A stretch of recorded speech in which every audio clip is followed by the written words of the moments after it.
what to do. Yay! Hey. Welcome to the Isle of Roux. Thank you for making the journey. We are starting our 16th island visit. Visit? I thought we lived here. Well, do we visit the Isle of Roux or do we live here? We're going to be distracted because we're also reading the French interpretation of the debate. The debate. The debate! The Canadian debate. Okay, so welcome. We are very grateful for you. Very grateful. Geez Louise. I keep saying I want to learn the thing, but then every weekend we don't learn the new thing. So I'm going to do the land acknowledgement. Did you title it Green Curtains? Yeah. It'd be easier if you titled it number 16. I did title it number 16. For me and my needs. But then, I know, sorry. I thought that would come up as a subtitle, but it did not, I guess. So you didn't? I put the title, the Isle of Roux 16, and then the description was Green Curtains? Question mark. The Creator gifted us with this land that we are blessed to share and care for it together. The Calgary Catholic... Nope. Because we were inspired by the land acknowledgement from our school district. We usually take the business name out. We acknowledge that the land we gather on Wakinstas is the ancestral territory. It only happens when I'm really tired. That's okay. You're allowed to be tired. We acknowledge that the land we gather on Wakinstas is the ancestral territory of the Siksika, Sitapi, the Siksika, the Gaina, the Piikani, and the Angskapi Piikani. We acknowledge all First Nations and Métis of Treaty 7 lands, the Sutena, the Ithkabi, which includes Bearspaw, Chiniki, and Goodstoney. We commit to advancing reconciliation guided by truths, respecting treaty laws, and humbly walking alongside First Nations, Métis, and Inuit. We recognize all who live, work, play, and make art on these lands and who now call this place home. So yes, we're very grateful. It's one of the most succinct ones that... but I did find a good one recently that I'd like to try. Yeah, but we need to find it. I'm not crazy about like the work, play, and hang out. It feels trivial to me when the part where it talks about work, play, and enjoy ourselves, because it's such a heavy topic. I don't need to read that last part. We can kind of... No, we could write our own too. That'd be a fun day. So that's what we're thinking about. Fun machine. What is the letter this week, Rich Taylor? Well, let's just talk about a few things. First of all, it's the Isle of Roux number 16. Boom! And, oh no. I know I'm on the air, but you don't need to. I'll put that there. And then we have this piece of mail. Yeah! I don't see anybody visiting us yet, but I did put the link up on the... Oh, you know what? It'd be okay if people don't visit us because that means they're being good Canadians and watching the debate. Let's hope nobody comes to see us tonight. But I will put on...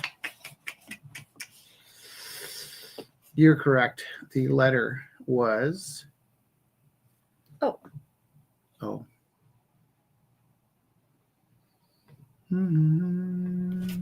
I will share it on my feet too. On your feet? Yeah. That's alarming. Maybe I left them on the desktop. It's not very professional of me. Okay.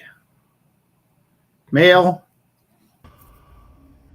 The letter O.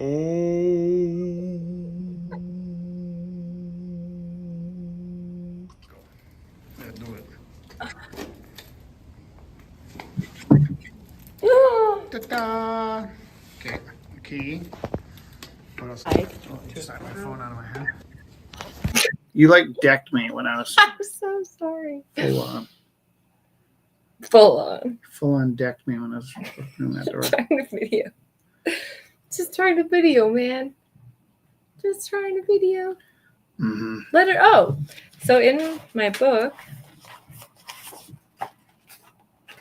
there's O Erdebon, She of the Woods. Oerdogan, she of the woods, reminds us of the wilderness within us. We are free.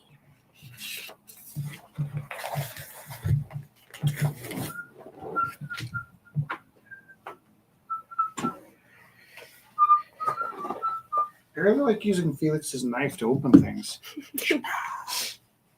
Is it like he's here with us? It's also kind of one of those things where it's like you wonder if you should buy your 8-year-old a jackknife, and then you do, and he loves it, and he cherishes it, and he takes good care of it. That was it.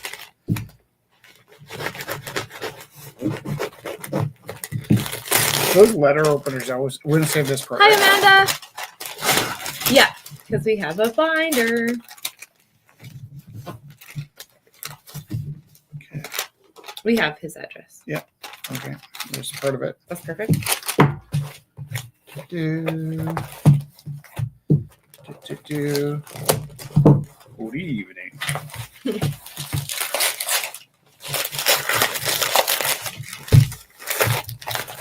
Was this to sell, or is it a gift, or what was the story behind this? Is it for us?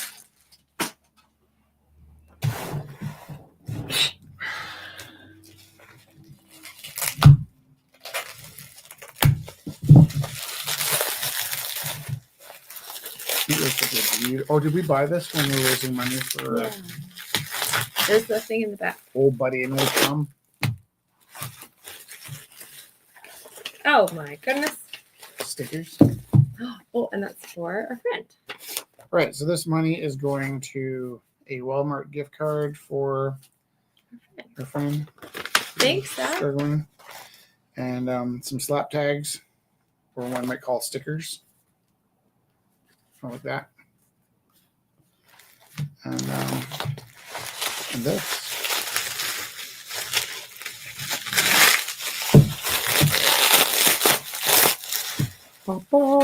Really quite lovely.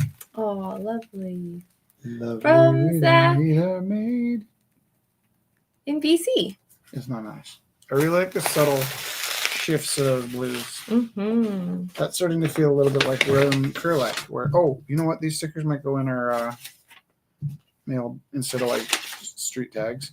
Oh, put them in our mail binder. Binder. Binder. That is so lovely. Thank you, Zach. It is so much fun opening mail. In it. In it. 7 o'clock alarm was. There's a couple things. Oh.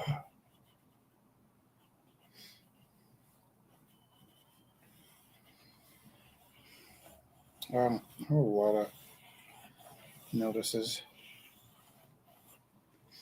A lot of people like Swampy Mike. Honestly, Swampy Mike is really good. Mm-hmm.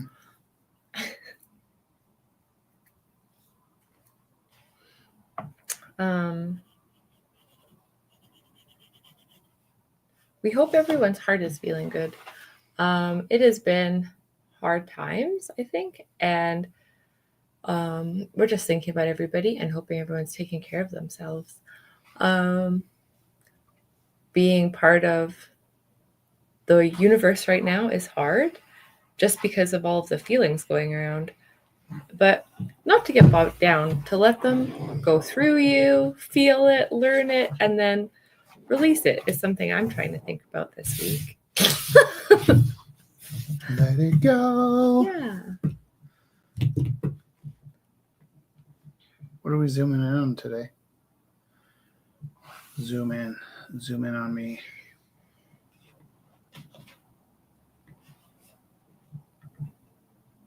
Yeah, we got green curtains. Oh yeah, last weekend we did a bunch of sewing. We have beautiful. It's like a scarab beetle, like a beetle bug. The green. That's what it reminds me.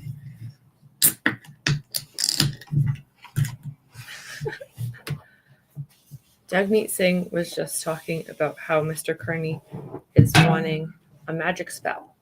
I don't like Jagmeet Singh and Mr. Kearney fighting. I don't like that fight either. I want them to be friends. Yeah. If everyone could just get along. Not everyone. I would like Jagmeet Singh and Mr. Kearney to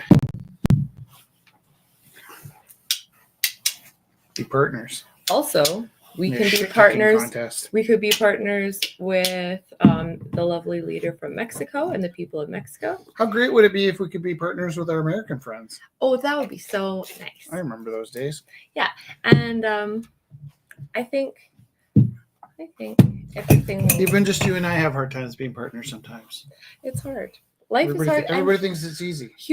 Being human is hard. They take one look at you and they go, that guy's lucky. Well, being human is hard, and then interpreting everyone's stories from each other's perspectives is hard. Yeah. And I got autism. oh, it's hard. Yeah. And I'm not good with my emotions or conversation.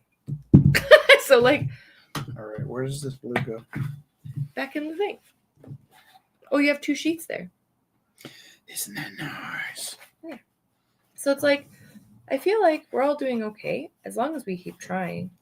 And even when it's hard, to kind of figure out why it's hard and kind of keep trying to plug forward. We have 3 people watching. You guys should be watching the debate. Hopefully you have the debate on and we can talk about it. What is a sound? Carney. He's just so classy. You're not supposed to take sides, Rich Day Roo. Oh, yes, I am. Okay. What do you have in mind for tonight? I'm thinking, okay, so I'm sewing this beautiful silk top. So I hand stitched the neck hole. And I have this big, beautiful I'm going to punch you in the neck hole. Big, beautiful It is space. a weird sounding word, right? Neck hole? You just do a laughing beluga. Also, Neck hole is a funny word. Yeah. What if your name was Nicole? Oh. Would you constantly be getting your name confused with neck hole? I don't know if that's a thing. A concern. I often confuse my name with something that rhymes with rich. Oh yeah, sometimes when people are saying yes, I go yes. Jessica. I think they're saying Jess. Yeah. Do you remember if the printer was on? I don't remember. Sometimes it gets turned on when you just hit play. What happened is the Green Party got kicked out of the debate. That happened. Yeah. That's a thing. Invitation rescinded. Well, what happened? Why were they? They just didn't have enough clout. Mm. I feel like that happened last time too.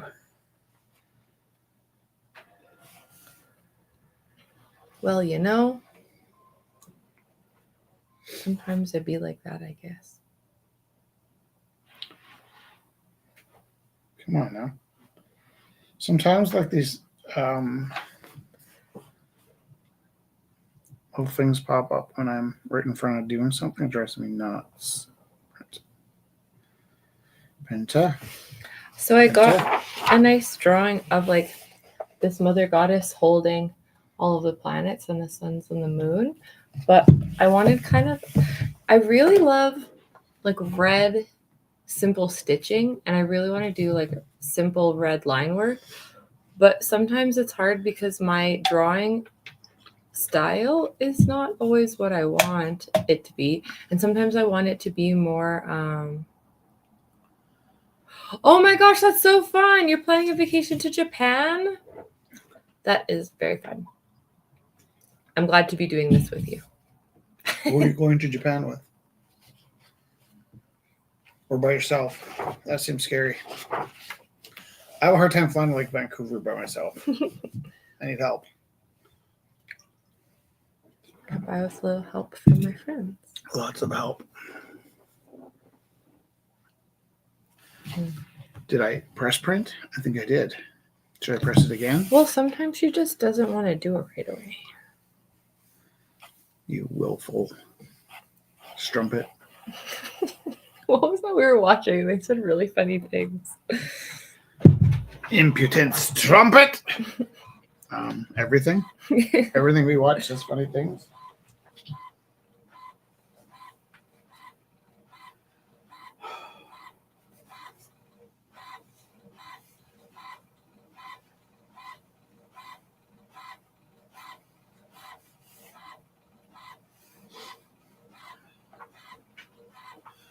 So Felix shocked us the other day because he came home tinkering with an AI music writer and typed in a line and pumped out a pretty decent. A ballad. It was pretty good. Yeah, he is really good at putting his thoughts into words. Like you're good at putting thoughts into words, and I feel like he is good too. Like he was able to do it. Partly because he doesn't like to write, so he uses speech to text quite a bit. Oh, interesting. Yeah. So Amanda says, going with a friend, going by myself would be scary and a bit overwhelming, I think. Yeah, I think so too. Good. I think that's safer. Mm-hmm. I think that's a wise decision. What are you, some kind of wise guys?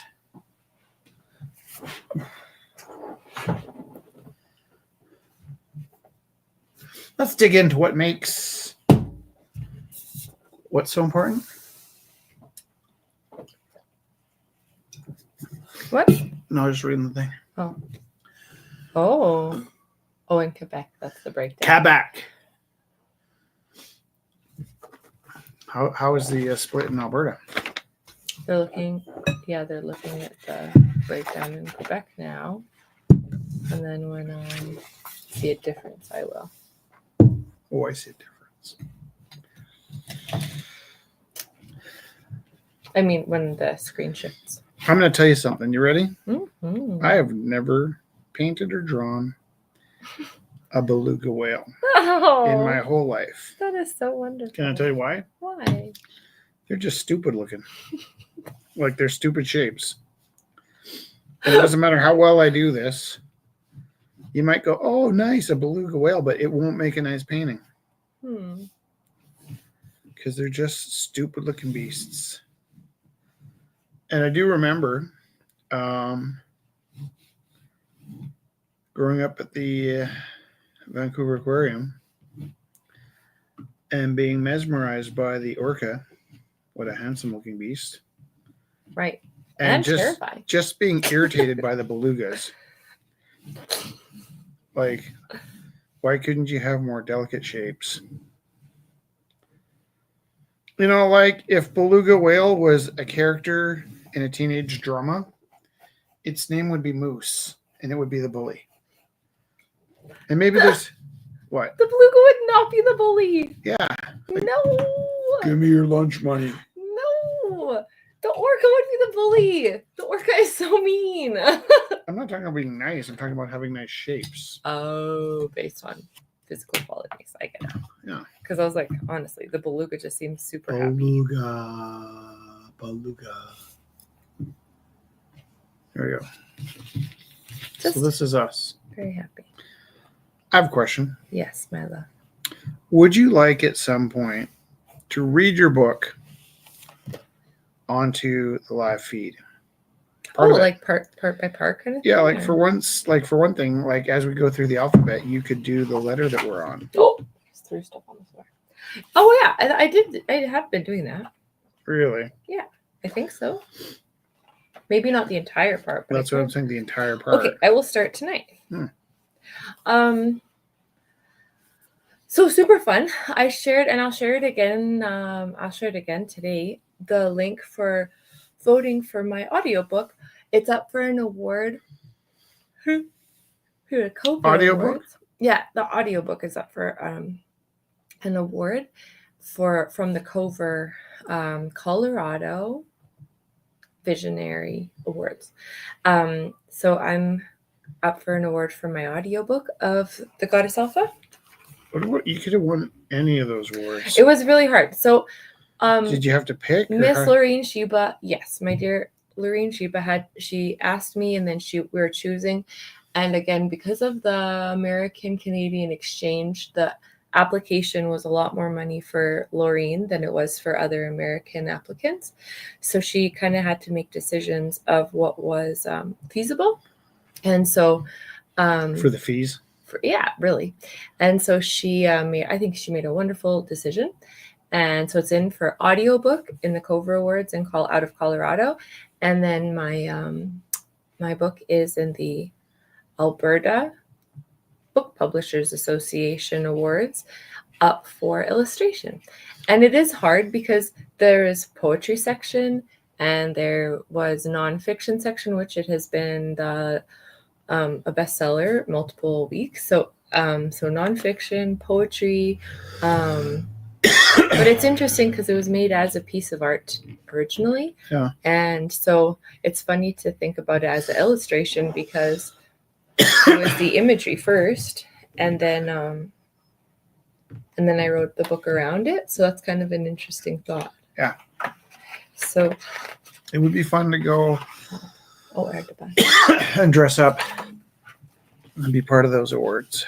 Wouldn't it? It would be really fun. I am Oerdaben. So it's a Hungarian goddess. Actually, I'm kind of realizing maybe you should win an award specifically for your audiobook. And the reason I say that is I forgot about the amount of work you put into making sure everything was pronounced right. Oh, yeah. That was like... Well, because you're not a linguist. Right. And it's like, yeah, I'm not a linguist. And I'm a researcher and a learner. But when you're learning things, it is really difficult to, like, when you learn things through reading, right. The pronunciation isn't always there. Right. So that's why we always say, like, you never make fun of someone's pronunciation because it means that they were learning a language through reading, not necessarily through, like, listening. Right. And reading is noble. And so researching stories from different cultures, wanting to be respectful to the different cultures, trying to pull out these stories and represent them as like an admirer and like, oh my gosh, look at this beauty, look at this beauty, and like let this sink in, and like as like a jumping off point for the reader to look deeper into these different stories. So yeah, so thank you. You're right. It was a lot of good work though. I did a lot of good work originally writing the book, and then because I love learning about stories, and then it was a lot of good learning too. Then getting ready to do the reading, like the Welsh. I apologize for the Welsh pronunciation. Just like I apologize. There's a few that I probably massively butchered because I'm not a linguist. Are you apologizing to me? Mostly because yeah, not you don't speak Welsh, but like just to Welsh people. Nor did my family speak Welsh. Okay. They did have Welsh accents.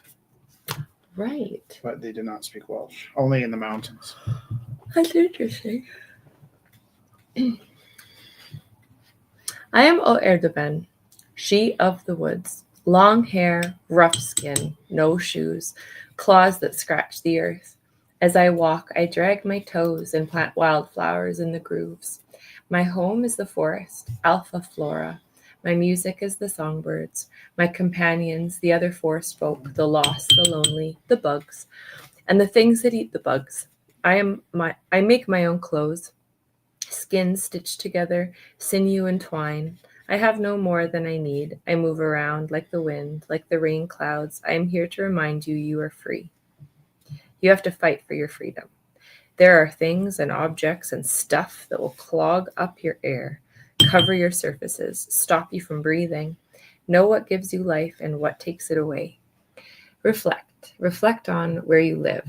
How do you feel about your home? Take stock of what makes you feel good and what makes you feel anxiety. Is it as simple as the laundry needs to be done? Or is it bigger? Do things need to be moved or thrown out?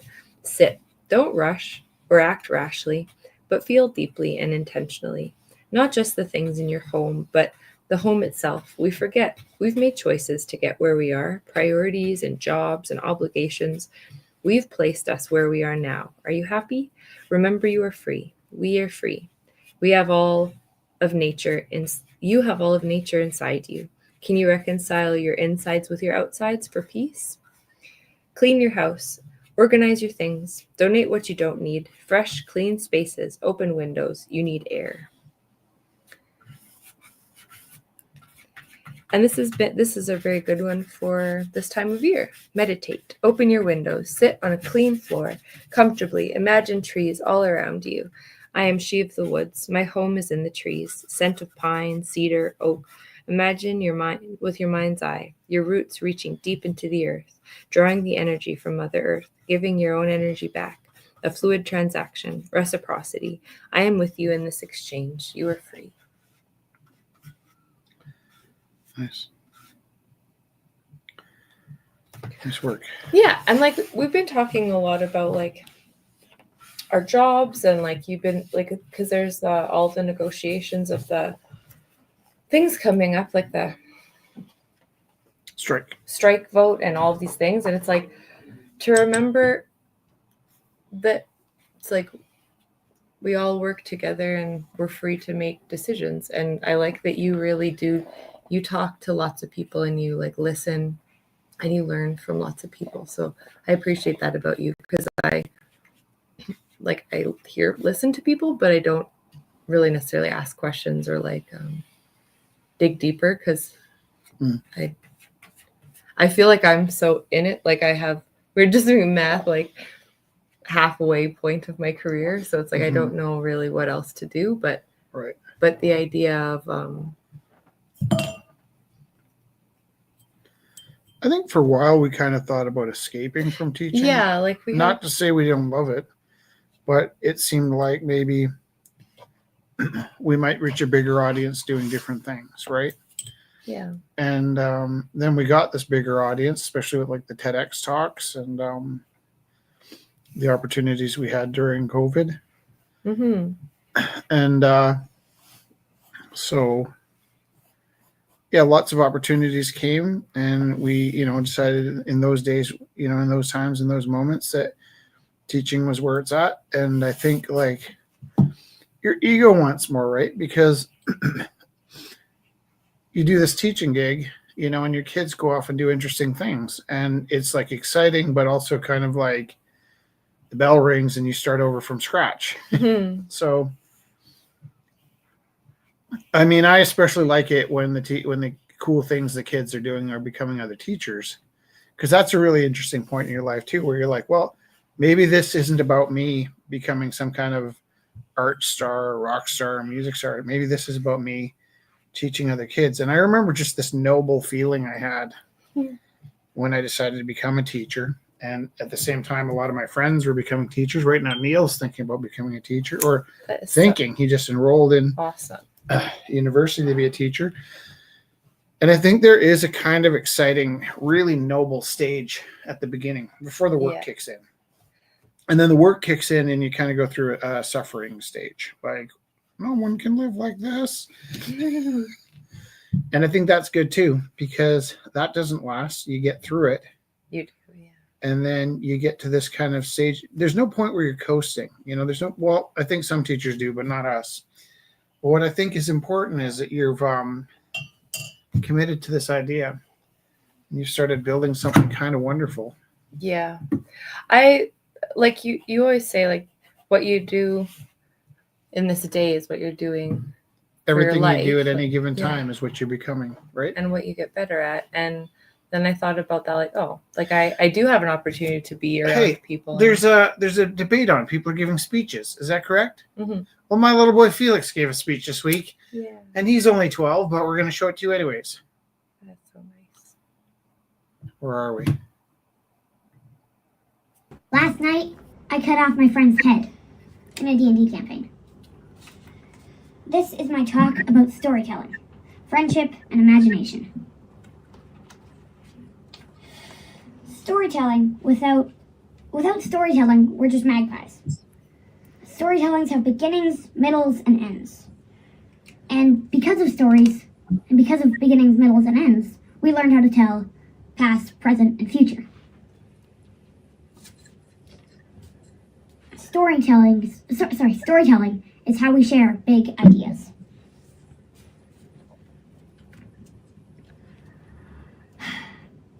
Friendship. Playing D&D with your friends is fun. It's a great way to make new friends. It's also a great way to test friendship. Everything we've ever made had to be imagined first. Imagination is problem solving. Storytelling, friendship, and imagination.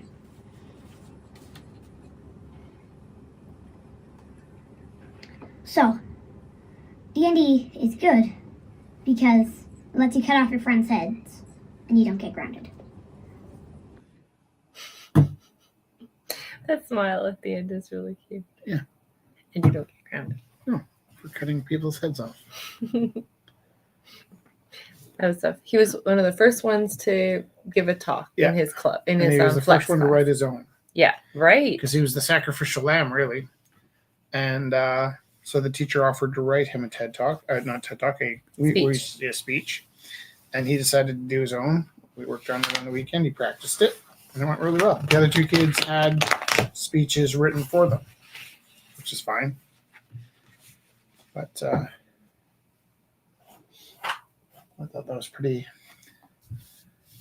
fantastic.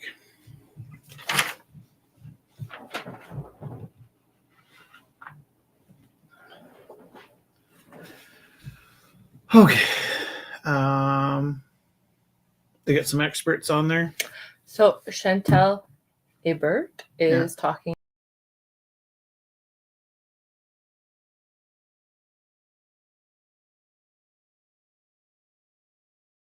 I don't know what province she was talking about, like from the perspective of what viewpoint, right? But they have a few. I haven't seen any feedback about our green curtains.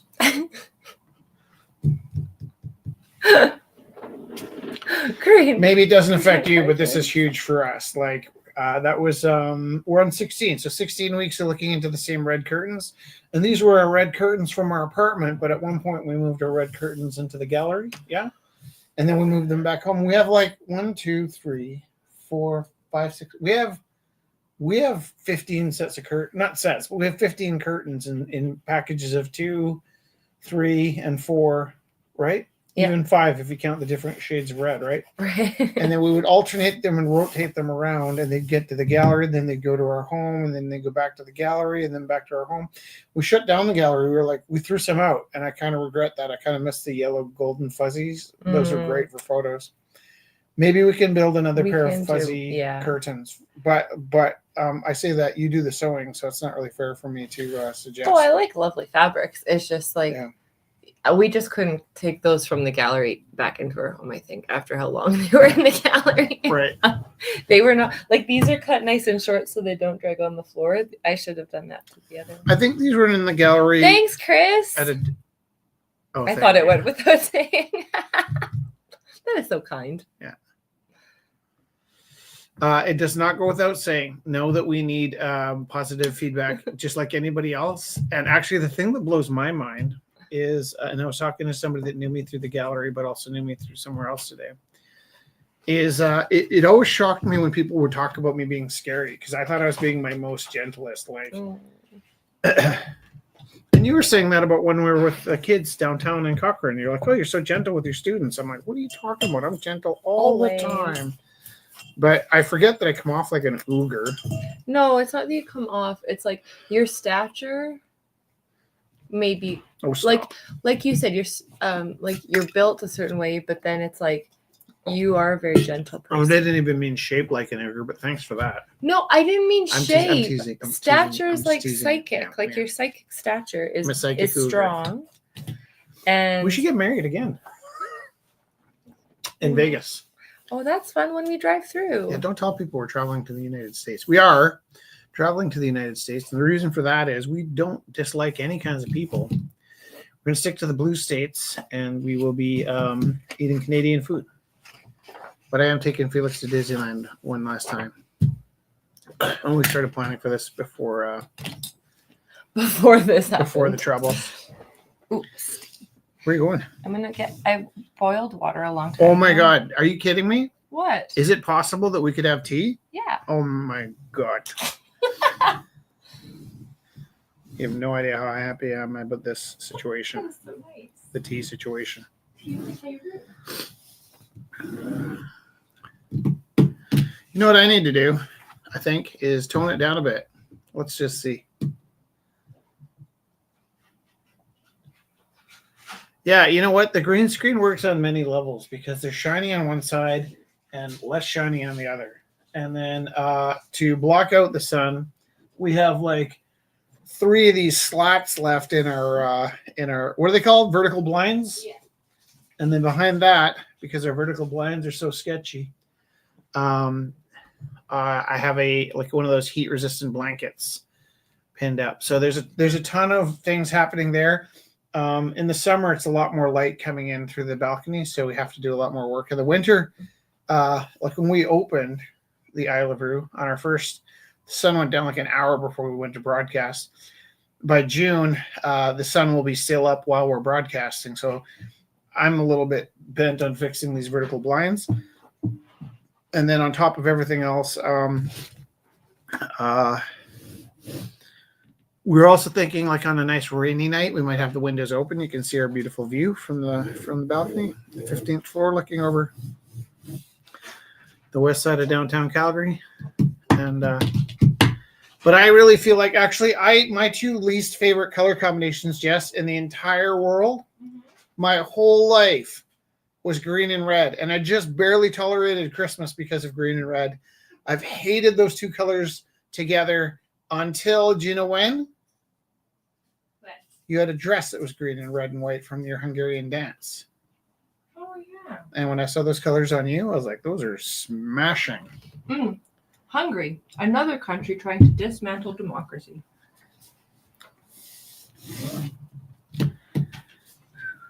Sorry, you're like talking about beautiful colors and No, it's fine. You do what you need to do.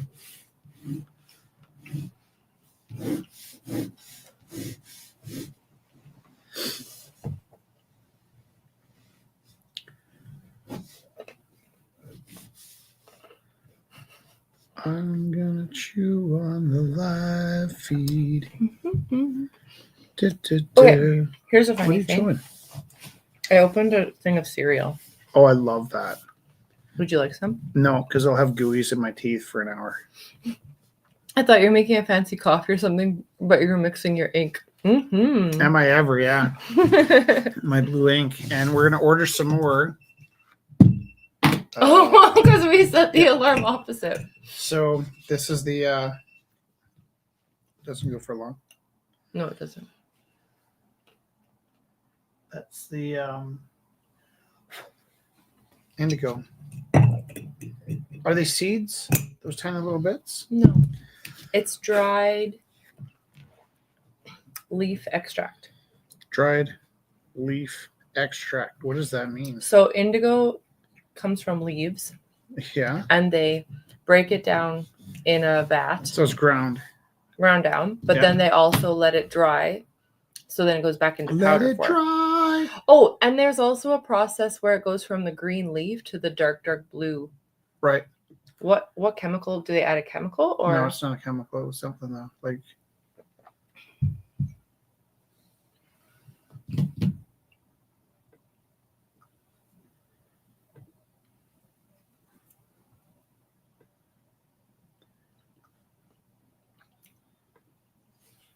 some pretty things happening with the the shadows. tea. Mhm. Yeah.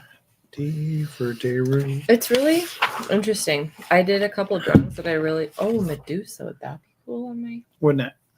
So it's raw silk, and I want like a really clean line draw, not clean like perfect, but clean like I just want red thread. Yeah, red thread. Red thread, baby. I want it to be circle. I want to put belly. I have a question. Mm-hmm.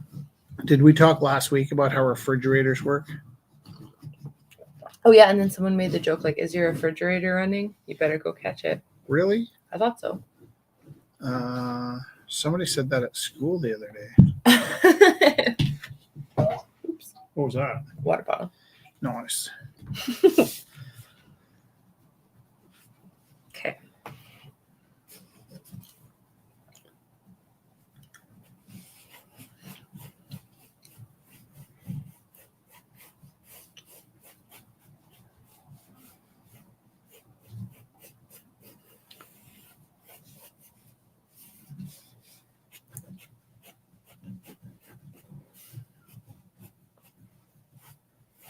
Yeah, I'm thinking I want it to be kind of like a mother figure.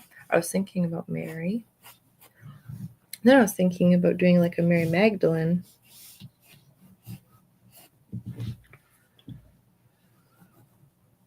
There's a really beautiful. Actually, I think it was Artemisia Gentileschi as well that did Mary Magdalene painting. Right. Is the name Artemisia related to Artemis? Do you think? Probably 100% because that was very powerful woman, which is the A in my book, and she was also very powerful. So I bet the parents knew a lot about mythology. She was around in 1590s in Rome.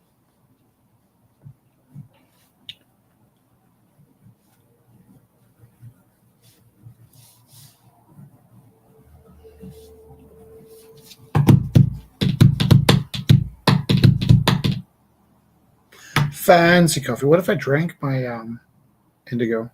Yeah. I have blue teeth. Okay, what's happening right here? We'll be back at 1:50 news. I wonder if they have like the CBC debate and they go, "Hey, Mr. Polyev, are you really going to shut down the CBC?" And everybody listening to the CBC will be like, "Well, how would we watch this debate?" We have lost a few friends from the Rumble House page.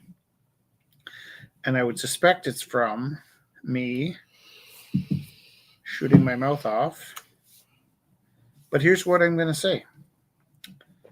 I don't think that there's room in this world to not speak your voice. Yeah. And if somebody thinks because we do this that I am not entitled to speak my mind, then you are crazy. Because I do this because I can speak my mind. Well, and that's the thing too. What you teach, what you've taught your kids, and my own kids, your own kids, but also the ones you teach is like right to speak. Yeah, like, you have these kids. You want them to learn to speak their voice. Chris Hansen was a refrigerator mechanic. Wow. Yeah. No. I gotta get Chris Hansen online. Okay, here we're gonna do this. I'm gonna put in this link here, and if Chris, you can join me, that would be amazing. But I'm teaching science, and not well, and like very well, right. But I'm teaching the fun science, not the really highly university competitive science. And I want to be careful how I say that because one of my kids called it remedial science today, and I got really mad at him. But not because he was like, "Oh, I was in the remedial science," and he said it in front of one of the kids that's in my class right now. I was like, "Oh, that's not how we talk. Like, it's just I'm teaching a science that's more based on like the functionality of things." Yeah. And when I was looking in the textbook, it talked about how fridges work, and so everybody in my class had already learned that there is a coil in the back and a compressor on the top and some insulation on the box, and then how does it get cold? And it's funny because I was testing teachers and science teachers and former science consultants and parents and friends, and I keep asking people, "Hey, how do you think the box gets cold?" And they know there's a compressor, and then there's a coil, and they know there's some kind of crazy chemicals in there, but nobody really seems, not nobody, a lot of people seem to not sort of take for granted how the heat gets lost from inside the box. Right, because I feel like when you said the color blue, like why is the sky blue? I feel like the our answer is like, oh, wavelengths, and that's like kind of where we end. But I really do admire that you go, no, but what about that? Like, yeah, like because if you say wavelengths, that could mean anything. Like literally, the answer could be flibbity flu. Like, why is the sky blue? Oh, that's easy, flibbity flu. No, but really, why is it blue? Well, there's long flibbity flus and short flibbity flus. You're like, oh, thanks. And I think because you can stop learning at some point, people like buy into knowing that wavelengths is the answer. Or problem too with saying, oh yeah, that makes sense, and pretending that you know what people are saying. Well, and that was the same thing with the pulleys, right? Because you keep getting to a point, it's like, oh, well, the longer rope creates more leverage. And like, yeah, but why? Why does that make it? Right. So anyways, every time I ask more questions, I also lose friends. All right. I like that you like to learn. I like learning. Yes, I do. I like learning, Rich Teru. I like learning. 1 and 2. I like learning. How about Flippity. you? Oh, that's good. Flippity flu. Yeah, I like what you said though. Mm-hmm. I think I'm closer. Closer to what? Getting what I want out of my drawing. Out of my drawing. Uh-huh. Oh, Rich. What? Look at that bum. Yeah. Look at that paintbrush. Well, this is something I read about and wondered about. And I have to preface this with a lot of stuff. There's a lot of pre-information. So Jesse and I really enjoy watching Ava Gardner films. And there's a couple reasons why my wife and I enjoy watching Ava Gardner films together. You also really liked watching that Marilyn Monroe film. But this would be difficult for you to admit. But I'm going to say that you have a old-fashioned movie star quality of beauty. You would never admit that, right? That's very kind of you to say. Yeah, okay. But you also have all of the crazy that beautiful women end up with. It's very kind of you to say. Yeah. And because of that, I have to deal with all kinds of stuff that like regular people don't have to deal with. Right. Right? Because you were like movie star beautiful and movie star crazy. And so when we're watching, what was the movie you got really triggered by? Something about knocking. Don't be afraid to knock twice or something. Yeah, don't knock. Don't. Yeah. And you're like, I'm like, why would anybody put on somebody else's earrings? And you're like, I'm feeling really triggered right now. And I'm like in the corner, like. I'm like, how can this movie be familiar to you? Like, this is the crazy. It's like watching some like David Lynch film to me. Like, what's going on? And read me the captions.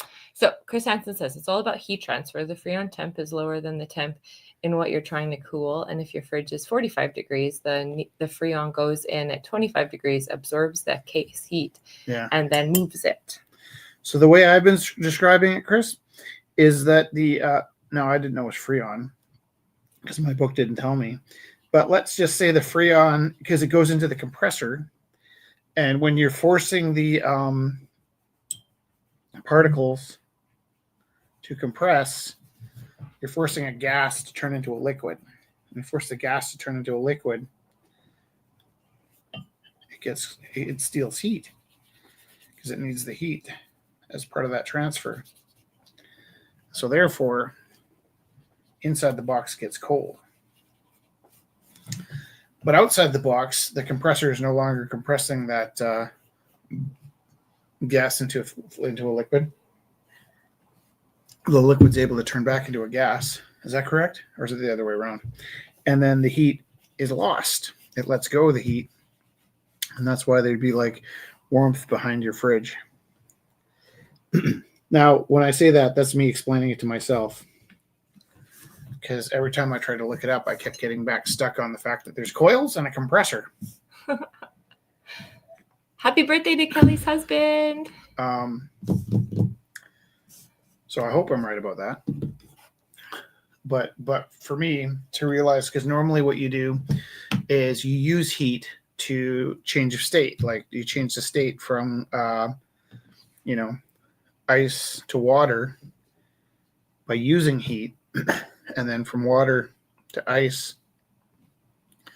by losing heat. And actually, you would lose heat. How's that work? You would lose heat while the water was turning to the ice. And this happened at our bike ride, which was really exciting. I don't know if I told you about this. A raindrop was in the process. You know that like slushy rain that's not quite rain or snow? So if it was fall and it was raining and turning into snow, you'd be disappointed that it wasn't quite snow. And if it was spring, you'd be disappointed that it didn't stay as rain. but there was a raindrop that came down while we're bike riding, and as it hit my cheek, it turned into a snowflake and gave off a little spark of warmth on my cheek. And then it touched my cheek and immediately melted. And then there was a spark of cold. And I don't know if I was imagining it or hypersensitive because I was cycling.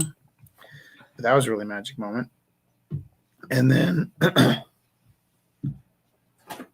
so what I was saying before was that you always think about, or I often think about things changing state from solid to liquid to gas or plasma by because of heat being lost. But if it's being forced by a condenser to condense, the heat sort of dragged along with it, or dragged into it, or dragged away from it.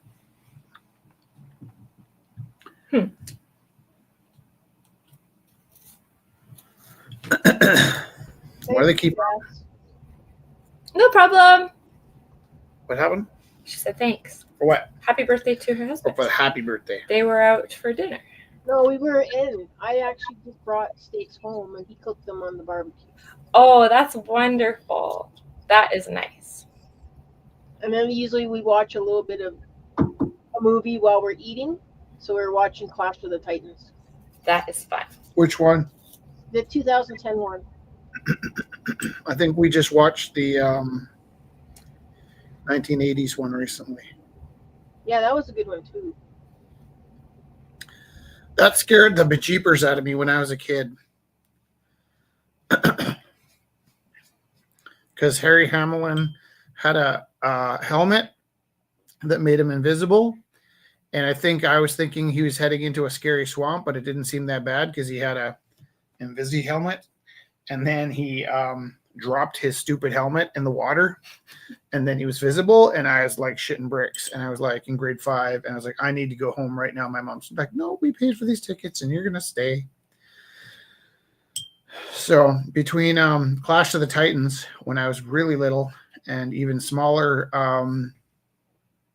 Darby O'Gill and the Little People scared the shit out of me when that Banshee was coming. So now, whenever it's storming outside, I think the Banshee's coming to get me. Fair, though. Yeah, right? But I like they redid Bobo, the owl. Right. Well, I don't think we've seen that. How did they redo it? Well, the original one, he was It's a that little bit, wind-up clock, yeah. yeah, he was a little owl, mechanical owl. Yeah, so how did they redo it? And they made him a little bit shinier. That's so nice. And he was a lot bigger too. Oh, I just got mixed up with Jason and the Argonauts because I was thinking about harpies. Yeah. Who was in the modern one? The guy from Avatar, actually. There's a Here's bunch something. of people. I haven't seen Avatar. I can't remember his name, but there was a lot of stars that are in movies now than they were. So they kind of started at Clash of the Titans. Like one of the guys was from Bond. Another one was from Battlestar Galactica. There was another person from. Have you ever noticed that if you like science fiction, that there's certain actors that sort of stay in that realm? Like people, Battlestar Galactica will end up on Lost, and then they'll end up on The Walking Dead, and then there is sort of like I think they call it stunt casting, where they bring science fiction characters and actors into different characters. Yeah, I had no. Well, are they start out at a certain movie and then they kind of work their way up, kind of thing? Well, yeah, but I mean, like, there's lots of actors that do a little bit of science fiction and then do other things. But then there's some actors that seem to get stuck in the science fiction genre. And I actually think maybe this might be a bit of a bias on my own part, but maybe science fiction has a bit of like melodrama. And there might be certain actors that kind of really do well in melodrama, like in melodramatic situations where they're like intenseness really like obviously Shatner comes to mind.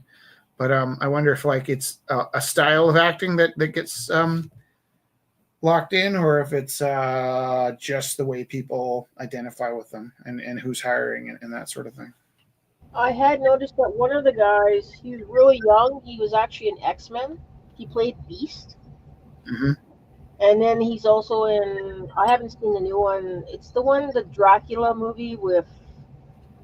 I can't remember. It's a new one, Nostrovia. It's a Yeah. comedy.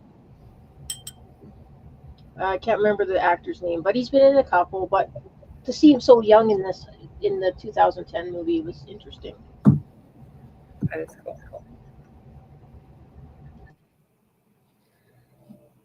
But yeah, so we had steak, and then he's having his Black Forest cake later. Thanks. He gets it all to himself. Technically, it takes him a week to eat it. That's a good birthday. Yeah, Birthday. but a lot of it. Like How's his shoulder? he loves chocolate, so me not so much.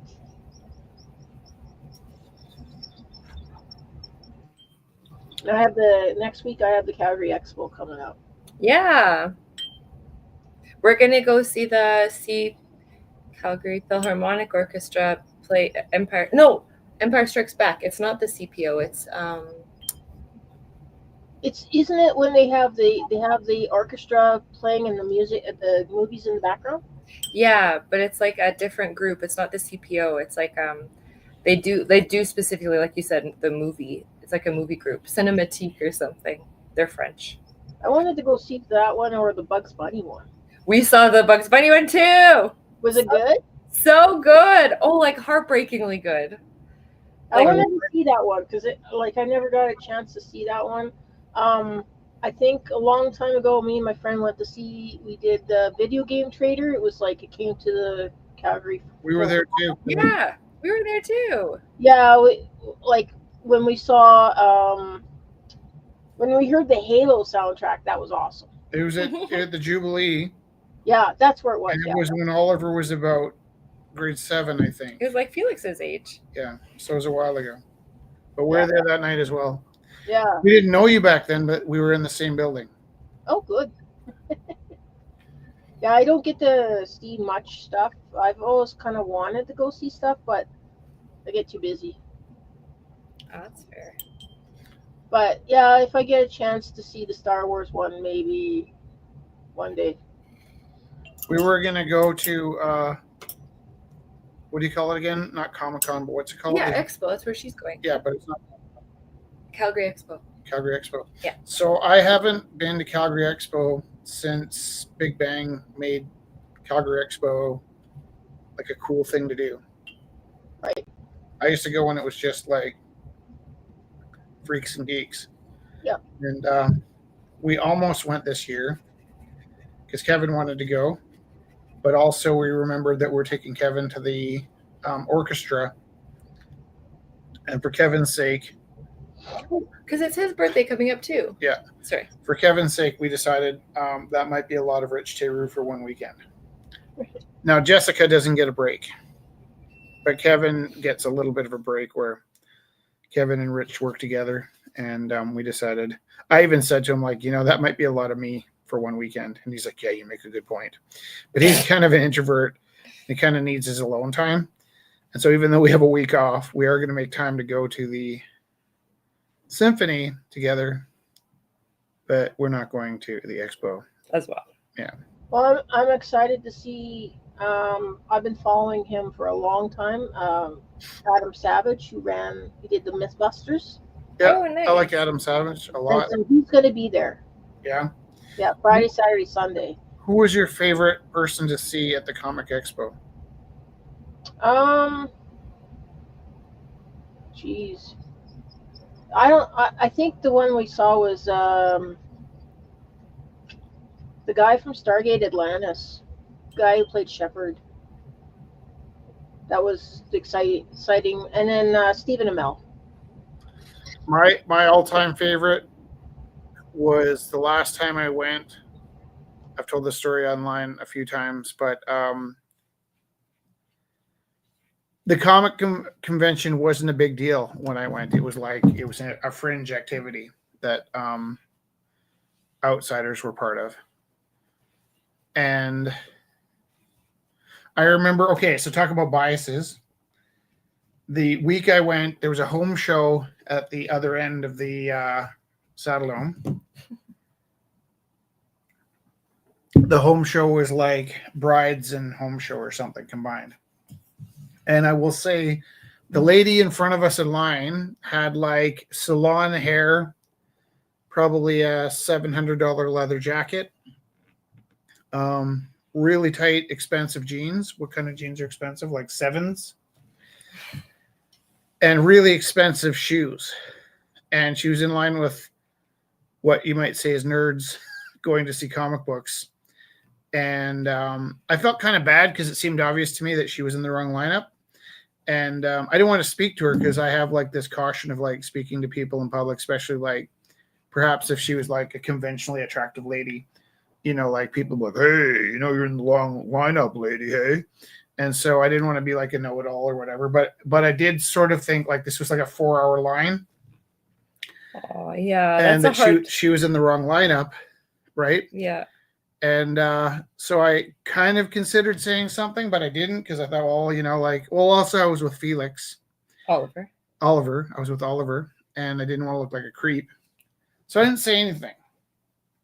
And it turned out for the best because I went into the convention and we were walking around and I look up and there's the exact same lady, only she ditched her clothes and now she was in a full-on saucy Wonder Woman outfit. Aha. So she was a semi-professional Wonder Woman character. And I think she was like working by the time she got inside, but went in as a civilian. So she just went in as like kind of like house mom. And then when she got inside, she must have ditched her clothes and turned into just like was spun in the circle. Yeah. And then somebody hired her to work one of the booths, which I thought was like just layers of savvy. Like, how did she know this culture of comic book people so well? Okay. When I used to go, like a lot of people go and get pictures with the people they like. Yeah. And they just go as playing them or they're in costume. I went in my werewolf outfit. Very cool. Instead. Because I could always have a picture of them with myself, but I'm like, I'd rather be different and just go, I'm just going to dress up as a werewolf and have a picture with them. And I get a lot of head turns, especially when you walk in and like Stephen Amell didn't even know it was a werewolf. And then I got his autograph and he's like, oh, that was you? And I'm like, yep. That's fun. That's the fun stuff. I like doing that instead. Okay, so here's my story. Oliver had to go to the bathroom, and I was at the comic convention, and there's a couple of things. One, I ended up having to throw my comics out when I was homeless. So there was a span of time there where I didn't really have a place to live, and I had 6 long boxes of comic books, and they were my prized possession. And I'm not going to get into the details, but I'm still pretty angry. I had to forfeit my 6 long boxes of comic books. And then so when I went to the comic convention, I knew which booth was involved with purchasing my comic books because I was in a desperate state. So I basically gave them away. And the people that bought them had my comic books. Basically, like 3 of my comic books were on sale for what I sold them for. All of them. All 6 boxes. So that I had like thousands of comic books. And I knew what they were worth, but I had nowhere to put them. And that put me in a very disadvantaged state. So when you're negotiating with somebody in a disadvantaged state, they gave me like $175 for my lifelong collection. And I would see, oh, that used to be my comic book up for $45. Now I know that there's a difference between selling comic books in a comic convention, and like it's not like you're just printing money when you put a price tag of $45 on. But when you know that there's literally thousands of dollars worth of comics in good time in a box, and you give somebody $175 because you know they're stuck, it's pretty cool. So I'm mad at like the people in my life that didn't support me to keep my comic books. I'm mad at the guys that bought my comic books. I'm mad at a bunch of things. But on top of that, I was in the comic convention, and I looked up, and there was Leonard Nimoy, and he was at a booth, and there was a crowd of like thousands of people in this convention hall. And Oliver started pulling on my arm because he needed to go to the bathroom. And from about 100 feet away in a completely crowded room, I saw Leonard Nimoy stand up to go for a break. Somebody came and tapped him on the shoulder, and he got up to go for a break.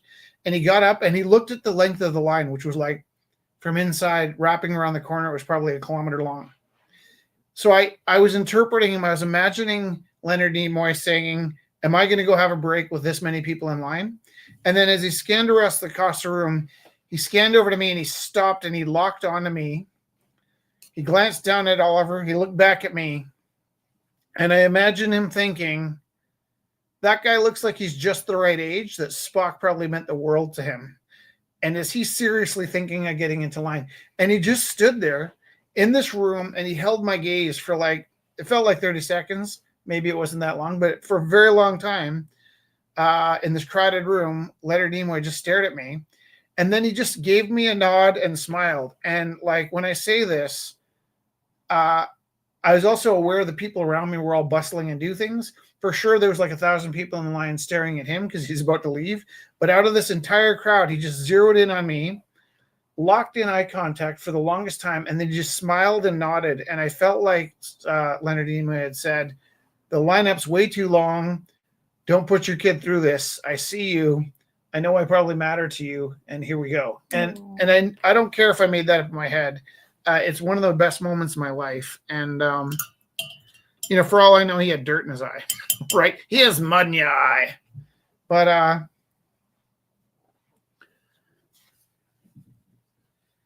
that was a pretty magic moment for me.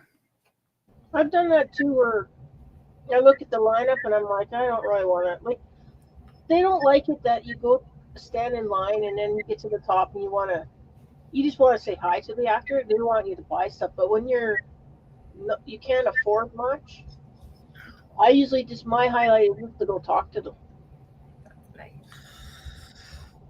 Well, I would have liked to have said to Leonard Nimoy, and this is what I would have said. I would have said, I was a weirdo when I was a kid, and I didn't really know it at the time. I don't know how I was weirdo, but I knew I was different. And to have you as a role model and an outsider to my small child mind was life or death. That it meant the world to me to have unusual characters in my life, because that's how I was able to process being wired and born a little different than everybody else. And I have kids. I actually had a kid in my class the other day. She's like, you don't understand because I'm ADD. I'm like, dude, I'm patient zero. Like, don't even. And she's like, yeah, I guess I can see that. And it was kind of nice that even though she was kind of fronting that she just got diagnosed, it was also obvious to her that I wasn't faking my diagnosis. So I really appreciated like how quickly she was able to identify, like, yeah, I guess you probably did have it rough. Do you know what I'm painting, Kelly? No.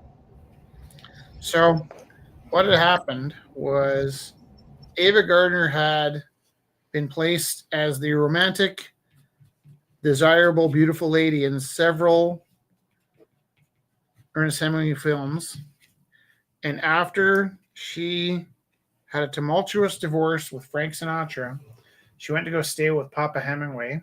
Now, it wasn't a romantic coupling because Hemingway was married, and I believe Ava Gardner was dating her co-star, a bullfighter or something. And but she was staying at Ernest Hemingway's house because they'd become friends, and he had appreciated her in I think she was in The Snows of Kilimanjaro, and I think she was also in was she in Snows of Kilimanjaro? Yeah, and for The Sun Also Rises. Sun Also Rises, yeah. We watched The Sun Also Rises because that's my favorite Hemingway novel, and we became fans of Ava Gardner through watching The Sun Also Rises. And then we read books about Ava Gardner and Frank Sinatra. And actually, Jesse and I have a very tumultuous, passionate life. The way that Frank and Ava sometimes clashed heads, Jesse and I. There's no cigarette holders to throw. Yeah. So that's good. It's hard being around Rich Theroux. So, No. anyways, they failed as a And couple just- because no. of their egos, and they didn't have like what do you call them? Coaches or role models. Mm. And so we actually really followed Ava Gardner's and Frank Sinatra's. And actually, to read their book, they were both miserable at the end of their lives because they missed each other so much. But they were also like poison to each other, which we are not. Yeah. But maybe because we've had the foresight of standing on the shoulders of Like giants. you said, when you can learn from people Yeah. before you. But while she was divorcing Frank Sinatra, she did go stay with Papa Hemingway. And there were some like important people sitting around the pool shooting the poop and hanging out, and they weren't paying attention to Ava Gardner, and she didn't like that. So she stripped down completely naked and dove into the pool and swam across it. And then all the men in the pool kind of like their eyeballs fell out of their heads. And then Hemingway had said, nobody ever cleans that pool again. And I understand that the pool at the, what did they call it? At the villa, was never cleaned after that, after Ava Gardner sang Swim Naked. Now, that's probably a fake story. They probably did wash the pool. But I did wonder what that looked like. I could tell it was just magical. Like, I love the plant life in the background. And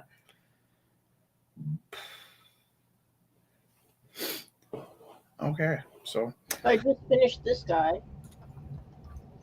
oh, Stitch. With the teeth and everything. His teeth he was eating ice cream, but it was biohazard ice cream. Cute. I'm sorry, can you say that again?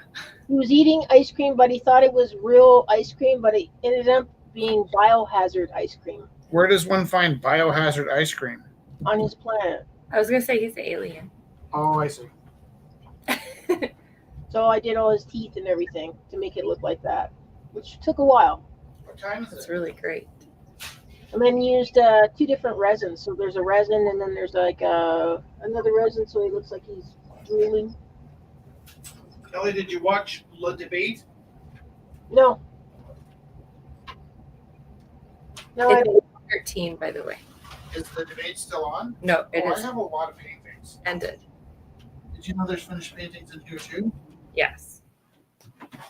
There's So- a problem with me not selling artwork. So, Chris, we're gonna look into having a show. We'll organize them. Chris Hansen said, sorry, I had to listen a couple times. There is either a TX value or cap line that uses an orifice to change the gas from liquid to vapor. The condenser takes the freon in a liquid hot state and then dissipates the heat. That's the heat at the back of the fridge. The Yeah, TX value is like a control regulating the cooling process. right. Love it.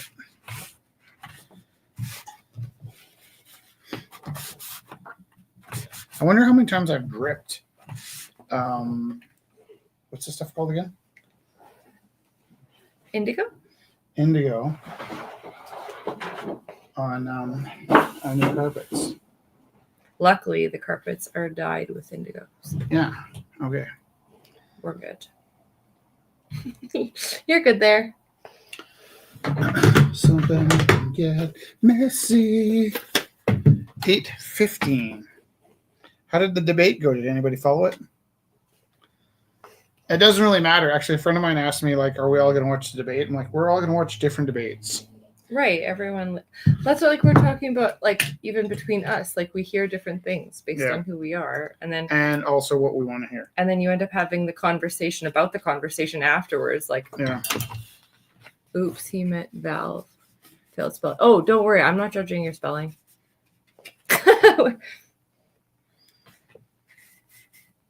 We don't judge spelling at the Isle of Roux. Yeah, we don't judge spelling.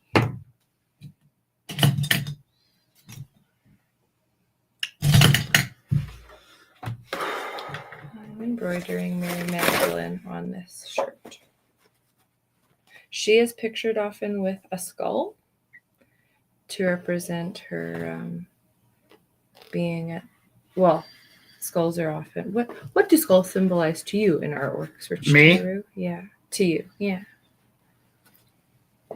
Like usually they talk about mortality and I don't see skulls as mortality. what do you see them at? That's why I wanted to hear what you think. I don't want to say because it's a bit snobby, but I would say when I see a skull, I immediately think just cliche or naivety.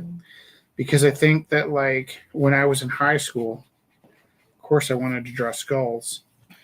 And we were repressed. We're like, don't draw skulls. I'm like, why can't we draw skulls? And it really felt like the idea was skulls were bad. And thought we're being bad boys by drawing skulls, like the punk rock bands. And I think then I got into art school, and I did kind of realize that along with drawing skulls is this sense of cliche. So it's hard to draw a skull without being very cliche. Like in the 90s, at one point, I had a wristband. And my wristband had racing flames on it. And I remember noticing at that moment that I didn't really know how to draw a flame. So I drew a flame for the first time. I also realized how incredibly cliche my leather wristband with flames on it was.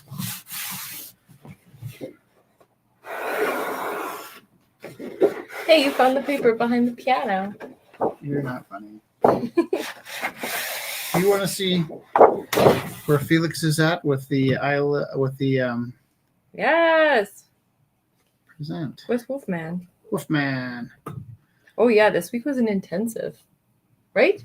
Yeah, Like so lots of the last things. we saw, the Wolfman had kidnapped Felix, and then he gave him some Pringles. Right. And Felix realized the Wolfman was not going to hurt him, but that Felix's parents, that'd be you and me, have been kidnapped by someone nefarious. So let's see what happens next.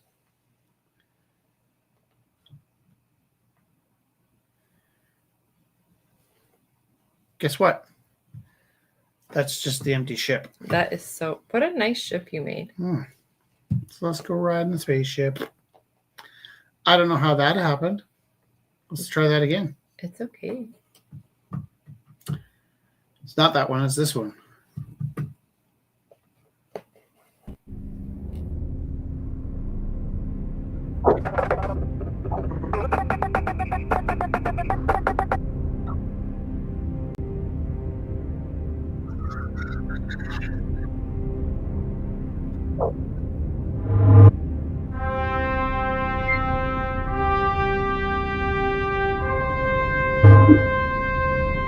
How far away are we? Oh, right. Are we close?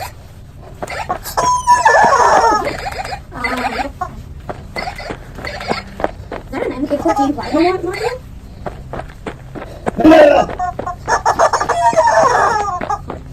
Are my parents okay? Are we going to them? Who are you shooting? Okay. Is there any more Pringles?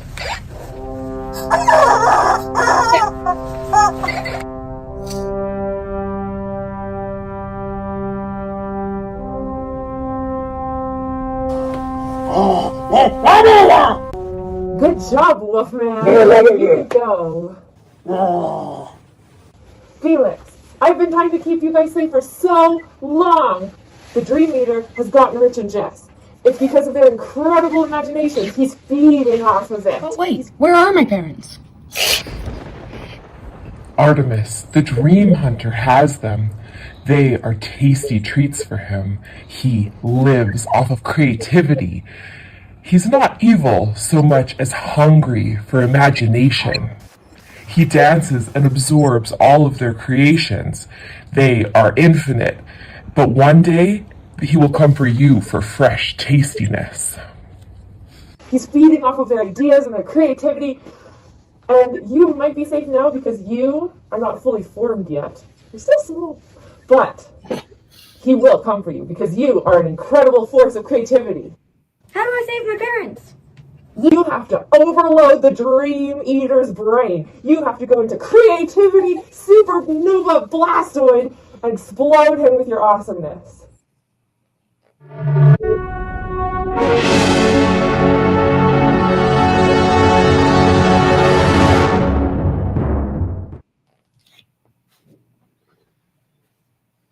I forgot all the sections you created last week. Like, it's so weird. That one was good too. What? I like that one. Did you? Yeah. Can you follow the stories from where you are? It seems strange to me. I just watch them when they're on Isle of Roux. Chris Hansen, we do have a green screen, and there is 16 episodes of the Lost Hero X. Those are probably best to watch on our YouTube page. That's where we keep our best work. And so the YouTube page is YouTube, Rumble House Live Art. And then you could watch all. I think at some point we might have like a night where we put all like 20 of them in. Oh, you've seen them all. Oh, okay. That's embarrassing. That's so fun. And way that made cooler me than so I thought. happy. Yeah. Here I'm like, oh, and hi, my name is Rich, and I am a da-da-da-da. So that's okay. You can talk about, we have the green screen, but we also practice with this one to this. Well, yeah, that was actually one of the advantages of putting an extra green screen in here, is that when we pull this one flat, it does work quite well as a green screen. And the other thing that's really kind of lucky for us with the Lost Hero X is we have a lot of different stupid stuff here. We use a felt green screen for some stuff, and the felt green screen is nice because it's a little more matte. This green screen is shiny on one side and matte on the other. So if we flip the curtain around, it'd be a pretty decent green screen.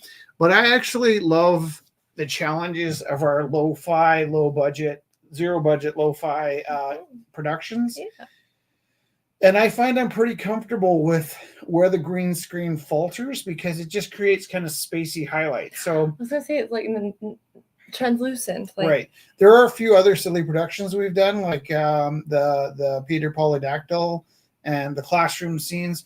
And so if it's not space, I kind of like to have a flatter green screen than we have. Mm-hmm. But I actually, with the space stuff, it's just so distorted that you imagine you're looking at it through some kind of old lens. Right. And it doesn't bother me at all to have like glitches in the green screen.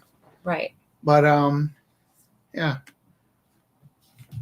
How do you find the story progress then, Chris Hansen? How do you feel about that? Because I do it every week, and then I'm super embarrassed of myself. And I'm like, I can't believe I do this. But I can believe I do it. It's hard for me to believe I share it sometimes. Like to us, it's super fun to make the videos. And then when we put them up, I'm just like immediately like, oh my God, I can't believe I did that. Why would I do that? And why would I share it? No. But it would be fun to have an evening where we watch, like, maybe we wrap up the series at some point and we watch the whole beginning to end. If there's 16 videos and they're about 5 minutes a piece, how many minutes is that? There's about 18 videos. 18 videos. And some of them are shorter and some of them are longer. So they might be like almost like a movie length version of the Lost Hero X.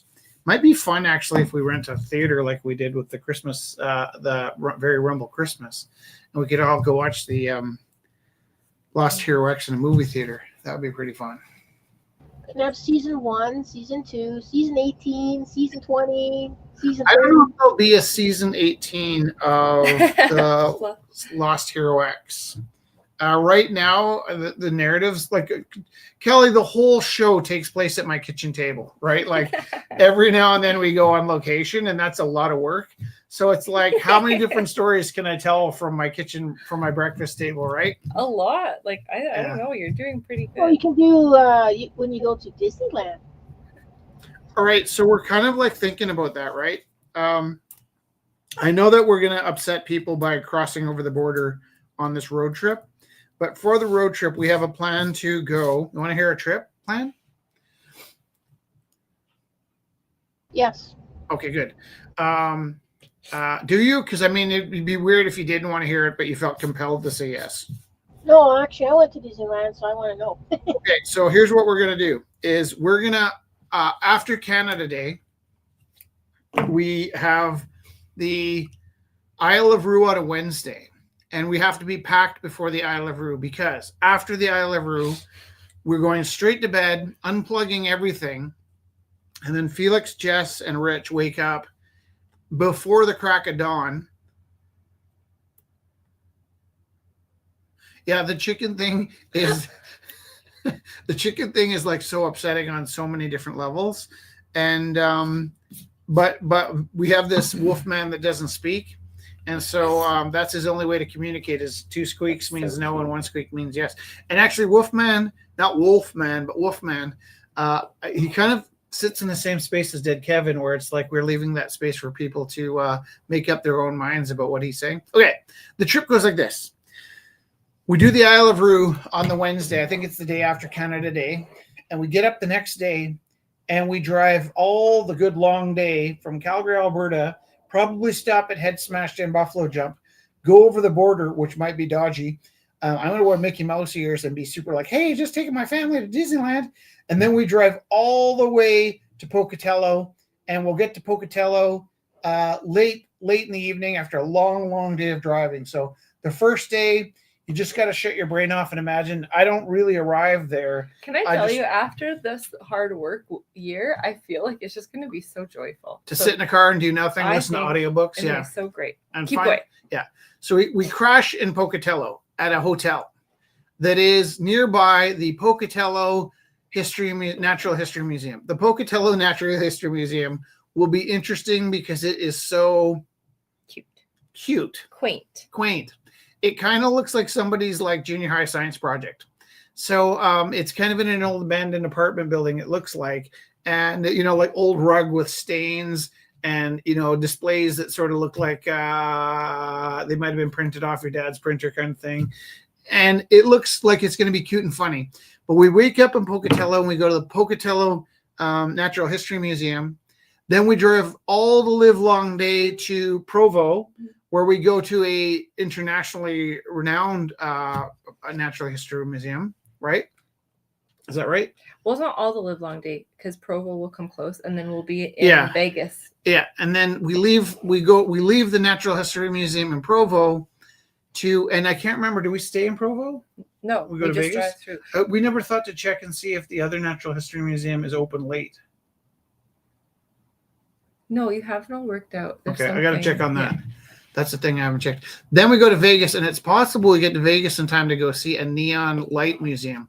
So we might see 3 museums on day 2 after day 1 and just being in the car. Then we wake up in Vegas. We're going to Old Vegas, and we're going to drive and have lunch in Baker with the aliens. And then we pick Kevin up from the is it back on? Because I thought we were going to LA first, and then we go to LA and we go to the Getty Museum. Yeah. And then we pick Kevin up from the LAX. And then we drive to Anaheim, where we check in, get some sleep, get up really early, do an entire day of Disney. Then we do an entire day of California Adventure. Oh, no, we're not going to speed. Never. Yeah. And we're going to be so polite to the Americans because I think there's probably some pretty decent Americans in there that don't see the way their administration sees. And I've actually heard some nice stories about Canadians traveling in America where the thoughtful Americans that can read are like, hey, we really like you guys. And yeah, so I'm actually trying to think of it as like a building of community. Ambassadors. 100%. And so then we're going to go to Universal? No. We're going to go to Disneyland and Disneyland for one day, and then California Adventure, and then Disneyland again. We crash in the hotel. We wake up. We drop Kevin off at LAX again. Kevin can't travel on his own because he's got this heart machine like Darth Vader.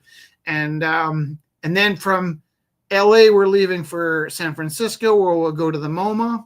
After we hit the MoMA, we're just going to lollygag back with no more destinations. But we want to hit, I think, Provo, Pocatello, Vegas, LA, and we're going to 5 museums. Basically, we spend like a couple hours walking till our legs are sore and then driving to the next city. But we will not speed, I promise.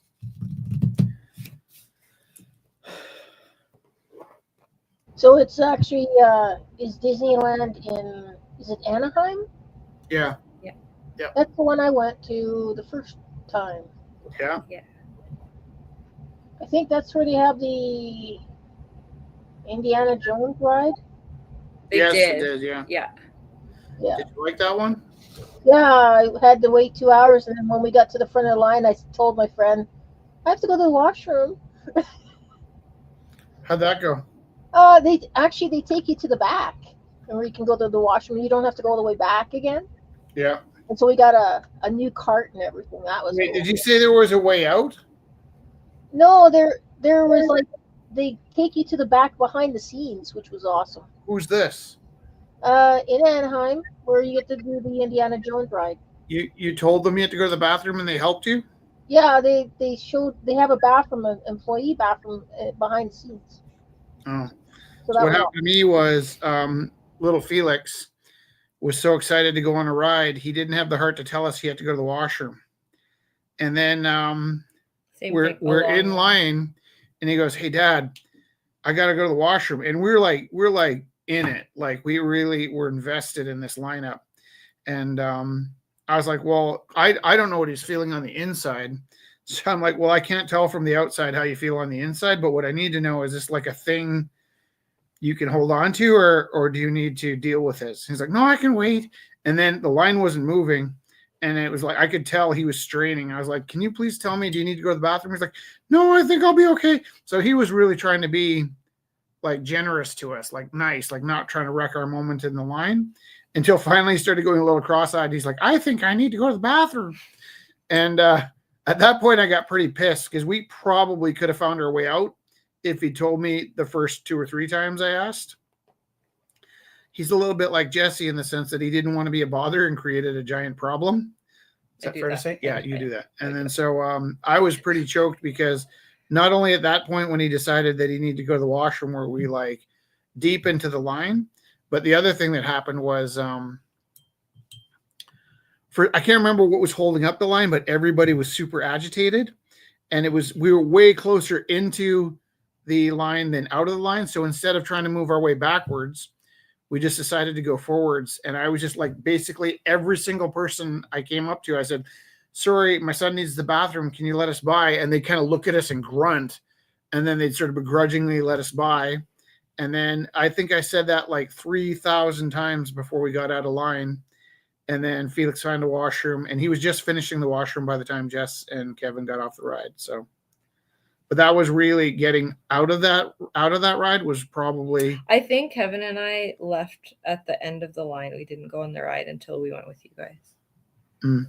But what I was going to say was that that was one of my most like next to losing Oliver at South Center when he was 3. Trying to get out of that line was one of the most stressful parenting moments I've ever had. Usually I just say, like, if we're in a line, because we went to Disneyland and they happened to be in Steve, I just said, "Wait here, I'll be right back." And he just would let people ahead of him. Who? Oh. Steve. Yeah. Did you go out by moving backwards? No, we just stood in line, and the people behind us that we said, "Oh, you go forward. We're just waiting." He'll say, "I'm just waiting for my wife to come back." No, when you left the line, did you move backwards in line? No, we just stayed in one spot. But if it was a long line, then we would move. He would move forward. No, 3 hours. What I mean, like when you were in line. Yeah. And then you went to the bathroom. Yeah, so I went. When you went to the bathroom, did you go forwards or back? Back. Yeah. So I think maybe part of the problem is that we got so far into this lineup that we were closer to the front of the line than the back of the line. So I don't think if we went backwards, like with Felix, I don't think he would have made it to the washroom, but we're close enough to the front. But I had to explain to each person, we're not going on this ride. We just have to leave. And it was a little weird to me, like how like people wanted evidence, you know. Because if everyone is there with their family, you'd think like. Yeah, but I sort of feel like maybe if I pulled that all day and it was the 5th time I pulled it, they'd be a little bit like, I'm not fooling for that one again. I saw you get on the ride. But yeah, it was super stressful. That's I why did- before the that- ride, I usually go to the washroom and then I'm okay. Yeah. Especially if you're waiting several hours for something. Well, when did you go though? I think it was 2010. I think maybe around that time we went to. Because I've been We went to Disney World. right. I've gone a few times, and one thing I found is none of the lineups are really that long. I've never spent longer than say 20 minutes in a line. But maybe when you went, they didn't used to have those like apps that would tell you how long the lineup was. Because that's one of the reasons why we decided to take Kevin back with us, is he's like this genius with lineups and apps to get us where we need to be. I also went to Disneyland with the teachers, and Elka is like so militant about getting on the rides. Like she's like, you're running with the coffee. She like smacks the coffee out of your hand because she doesn't want to get slowed down. That's a bit of an exaggeration. Yeah, no, I think the first time was Anaheim. I think that was back in around 2000 maybe, and then I'm pretty sure. I think it might have been 2017 that me and Steve went. Nice. It was a while back, and then he asked me, "Would you?" Because it was during Halloween. Yeah. He asked me, "Do you want to go to Disney World for Halloween, or do you want to go to Haunted Horror Nights at Universal?" And I said, "Haunted Horror Nights for sure." Cute. So we went on like the Horror Simpsons Nights. ride, and they kept trying to scare. We went to the Walking Dead haunted house. He got scared. I had these women that were actually hanging on him because they were so scared. I made them go in front of me, and they're hanging on to me, and I'm laughing the whole way through. That's funny. 'Cause I like I'm looking at all the details and stuff. I'm like, how'd they do that? Oh, that looks cool. Kelly, do you watch horror movies? Yep. Do you watch like violent, gory horror movies? Not usually. Steve doesn't like them. He gets vomity when it comes to those. Okay. Or he just goes, ugh. Do you watch gore movies? Horror movies? Gory movies. Sometimes. Like Aliens was pretty gory. Right. I would watch Aliens. That's not, Prometheus was pretty gory. what is? So a couple TV shows like The Boys is pretty gory. I don't think I've seen that. It's based on I think a book or something. Yeah, it's like they're like renegade comics. Something like that. Well, it's pretty gory. Like I noticed in the last couple of years that Isn't it kind of like funny gory though, like Splat Bam Boom, or is it like? yeah, like Evil Dead is gory, but it's a like a comedy gory. Mm-hmm. Evil Dead's hilarious, actually. Mm-hmm. I don't think I've seen The Evil Dead. You gotta watch. I actually want to try and watch it retroactively, all of the zombie horror movies, because I haven't seen like Night of the Living Dead or any of those either. And so that's something I'd like to try and work my way through. There's Resident Evil. That's I'm another. not sure if like the movie quality of Resident Evil is something that I could probably commit to. Like, I think I could probably watch the first one, and then I sort of have a feeling that the next 20 are downhill from there. I don't know if I've seen them, but I just the way things happen. The first one is good, and then Yeah. the rest are kind of like, eh. How many are there? Like 20, right? 5, I think. 5 Right, or 6. that's too many. And then there's Underworld. I like that one. That's with werewolves and vampires. Right. What was the other one that I like? Kate Beckinsale versus Mila. Can't remember. That's right. It's war between Like, you can Vikings between and those two Dracula. franchises, couldn't you? And then the horror movies I kind of like is well, I like TV shows, so I've been watching I watched the entire Walking Dead series, and I'm rewatching it again.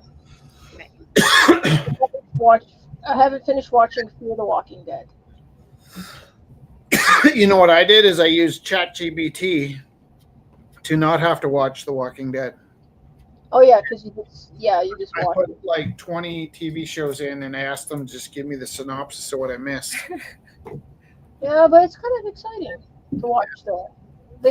They show the like if you like watching if you're watching the Day of the Dead or whatever the zombie movies, they in Walking Dead they show what they're like the first day, and then as years progress, how the decay happens and stuff. I liked 28 Days Later, and I liked 28 Weeks Later, and I'm very much looking forward to 28 Years Later. Yeah, I think I've watched only one of those. I can't. I haven't. We haven't watched a lot of movies. I haven't even seen the Deadpool versus Wolverine one yet. No, there's a lot of movies I haven't seen as well. Like Deadpool's pretty fun. I haven't seen Deadpool. Um, but But I'm also, I think I might be a little bit delicate. Like, there was a film that had, because sometimes I even just see reels, and in the reels they're like they're showing old films, and I can handle death. I guess it doesn't really bother me to see people die in movies. I really don't like dismemberment. Like, I really don't like parts being lopped off. And I kind of feel like maybe the rest of the world feels like dying is worse than getting something chopped off. But to me, in a film, watching stuff get chopped off really freaks me out. So I remember I went and saw, spoiler alert, I went to go see Reservoir Dogs. And I thought I was a pretty tough kid. And so I went to the movie theater, and there was a sign on the door saying, extreme violence, absolutely no refunds. And I'm like, what kind of wuss would ask for a refund from a movie after they paid for a ticket? And to my surprise, when the ear scene came, I was just like, I need to get out of here. And I was much more upset about the guy losing his ear than I was about anybody that died, which is something wrong with my head, right? No, because if you're living still and you have to live with that, With an ear missing. yeah. Oh, And it's not even so much the no, listen, I can't even watch the Saw trailers. Like, the Saw trailers give me nightmares. And not because the skate movies are scary, but because kids watch these films. And I'm a teacher. yeah. And I imagine the kids in my class like sawing each other up and laughing about it. And I know they're not going to, but it stresses me out to think of the kids watching these films. have you watched Silent Hill? No. No. It's not a choppy up one. It's interesting though. I think so.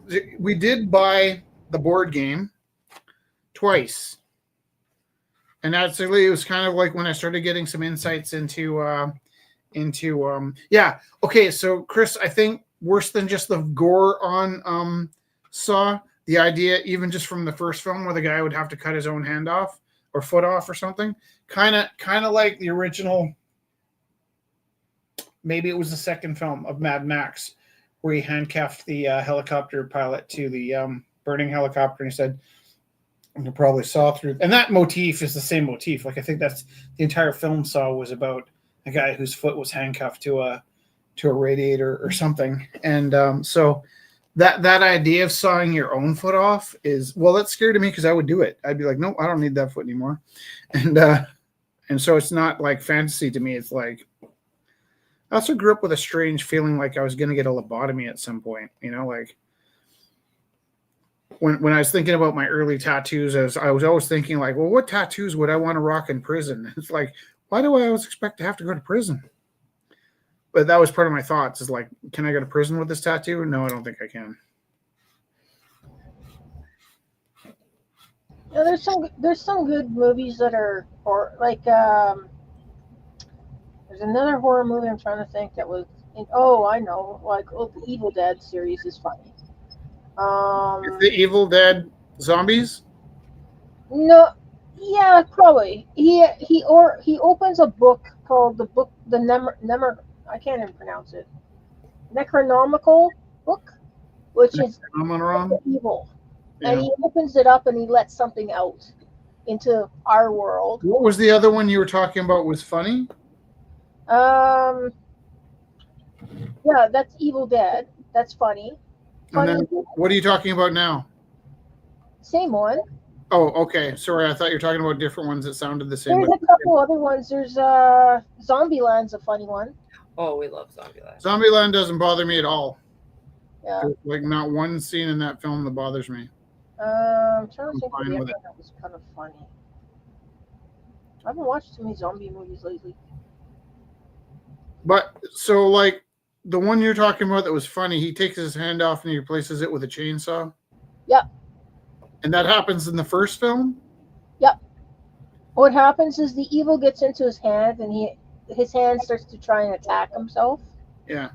And so he lops it off and he puts a chainsaw on it. And then later. How old were you when you saw this the first time? Probably when it came out afterwards. So when he lopped his arm off, we were like, wow, that's kind of neat. I never thought about having a chainsaw instead of a hand. Oh, I wouldn't do that. I know it's fake, right? No, but that's not what I mean. Like when I'm watching it. Well, and I think Felix and I have this in common, okay? If it's hot in a movie, Felix starts sweating. So like it's not entirely so much that, you know, we have weak systems, is that I really see in my son him experiencing the movie from a first-person perspective, right? Like it's hot in the movie and I'm sweating. You know, the when I read, yeah, you know, Predator's pretty good. I remember that one. When I read Roots, I was on the bus, and I remember I was on the bus when they cut off Kunta Kunte's foot. And I remember it was such an abrupt, like he's walking through the woods, bam, his foot's gone. I remember feeling a shock of pain in my foot when I read it. And I was like, I went through like an experience of like, I just lost my foot. And I was in crisis, and I was like, oh, how am I going to get, you know, to work? I'm never going to be able to bike ride again. Like, you know, I had all these like huge thoughts. And then I realized like, wait, like this is the book. Did you put this on me on purpose? I'm just doing this. I'm going to do that. Thank you. I did a Mickey. Army of Darkness is the third movie in the Evil Dead franchise. Yeah, Army of Darkness. Wait, Evil Dead. which is the one he takes his hand off? The third one is. Right. It doesn't seem like it'd be a very great franchise of the whole thing. He's walking around with a chainsaw. Later on, he actually upgrades his hand to a mechanical hand. Right. And he goes back into the past through a portal. And puts his own hand back on? Well, no, he goes back to the past as in like ancient times when they had no vehicles or like horses and knights. Yeah, you know what? I don't know how I've seen parts of these films. They wouldn't have been on TV, but I definitely know I've seen parts of these films. Like, I remember, I tell Jess about this sometimes that when I was a kid, I loved all the Beastmaster movies and all the Conan and all the Barbarian movies. Yeah. And I remember I liked Beastmaster, and at some point, there was a sequel to the Beastmaster, and if the second one isn't as bad as I think it was, the third one was phenomenally bad, where I think the Beastmaster fell into a time-traveling machine and ended up in 1985 or something like this. And I think there was a convertible. I kind of remember I might have seen it in the theater, and I was just livid that it was so bad, you know, and maybe I should pay more attention to the trailers, but I remember sitting in the theater like, how can I get out of here? And I think I was with friends that wanted to see how it ended, and I was just like, why, this is the stupidest thing I've ever seen. Aww. And you know, like, I bet you there's a million films that were just brilliant that didn't get made, and then they've got the Beastmaster in a red convertible. I'm like, what the hell is the justice of this world? So many beautiful stories to tell. Yeah, too much. How did the debate go? Did anybody watch the debate? Do you know if I showed you? Did I show all the films? I kind of feel like there might be one more thing to show. Present video file. I think we did. I showed the Lost Hero X. We did the O. Let's try the desktop. The letter O. The letter O. The male. and Felix's Video. video.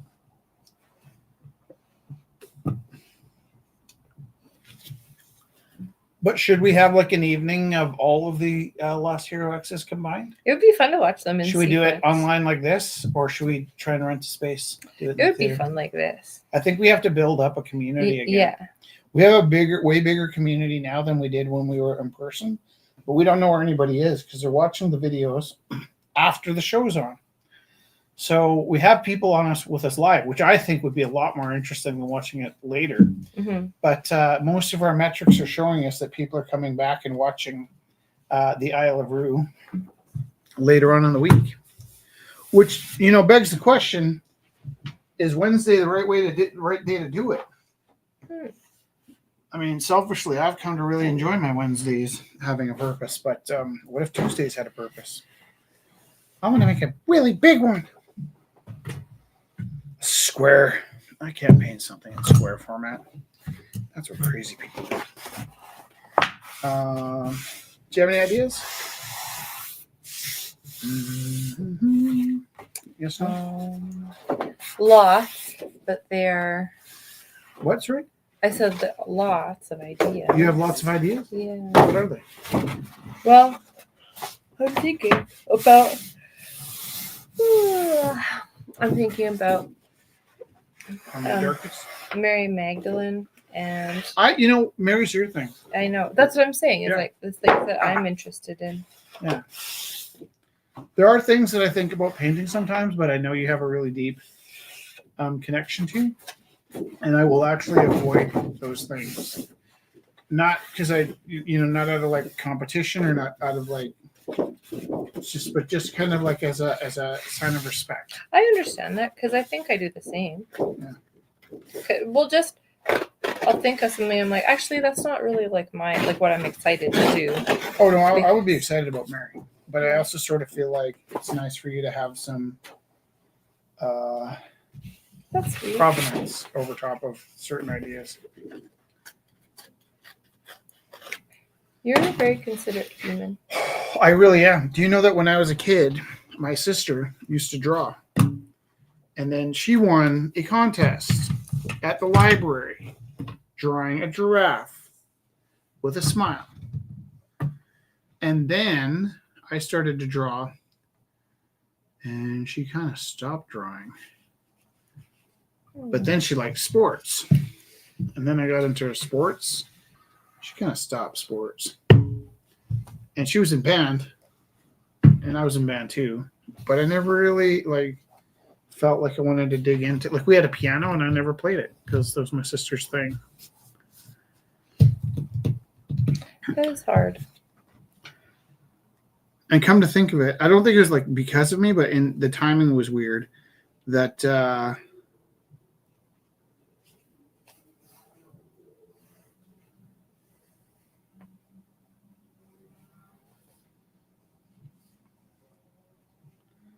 because it was just a coincidence that whenever I started something, she stopped doing it. I had an idea a second ago and I forget what it was. Did I say it? No. That sucks. Providence. She came from Providence. Is it like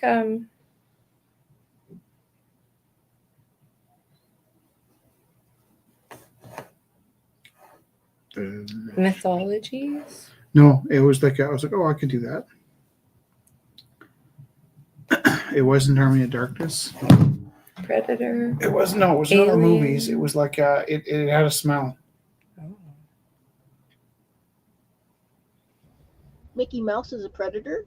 I just did Mickey Mouse. As a predator? I know, Donald Duck is a predator. Guy running around with no pants. Wait, does Predator have pants?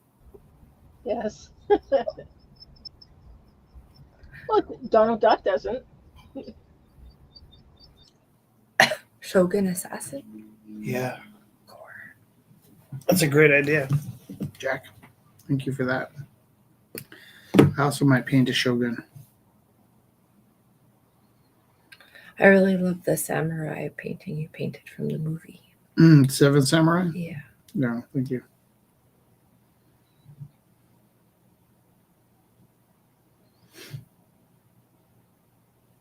That would be the kind of gore I would love, I think, if we're talking about a classic film. When the is it Kurosawa? Mm-hmm. Oh yeah, we're watching that. Yeah, and like buckets of like pink paint come out. Yeah. That's the kind of gore I love. I'm down for that.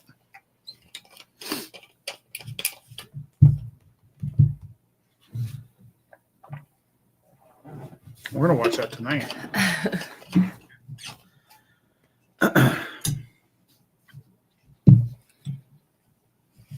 Apparently, there's an Evil Dead show that you can sit. It's a musical, and you can actually sit in the front row. And I guess, In the splatter zone. yeah, the splash zone. I went to that actually at the Are you sure? theater. Which theater was it? I never went. I just heard about it. Ninth. I wore my zebra skirt. Maybe that's why I threw it out. Maybe. I've never seen the zebra skirt. This is pre-rich too. Pre-rich. Yeah, because we were talking about pencil skirts. And I was like, in my head, I just had my zebra skirt in my head. And I was like, that was a good skirt. But maybe that's why I threw it Was it out. made out of zebras or just no, zebra shaped? fabric Okay. and then dyed. It was like a cheap, like Susie Shear skirt, but I liked it a lot. Yeah. You know, I taught a kid from the Czech Republic Mm-hmm. who kind of came from this family that had like a movie star house. He's like, hey, you want to see my house? And he shows me a picture of his house. Like, that is a house. Like the kind of house you would only ever see in a film. Right. And I think he had cleaning people that cleaned his room. And they did like really adventurous things. And then he's like, do you want to see my zebra trophy? Because he'd gone on a safari and shot a zebra. And he had the zebra skin on his bedroom floor. That is crazy. It was pretty wild, like outside of my experience. Mm-hmm. Yeah, totally outside our experience. But it was interesting too, because the same thing is you got mad at this young person because I asked him if there's anything he wanted to work on, right? Mm-hmm. And he's like, oh, I'd really like to paint a jean jacket.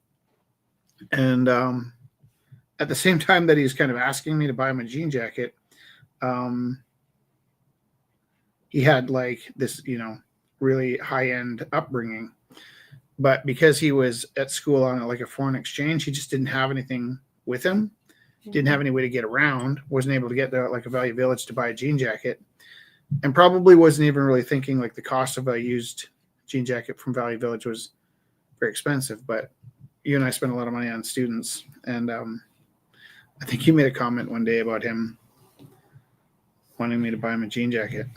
And it was really sweet because there was like a moment of kind of recognition where he realized I was spending my own money on the jean jacket that he painted. And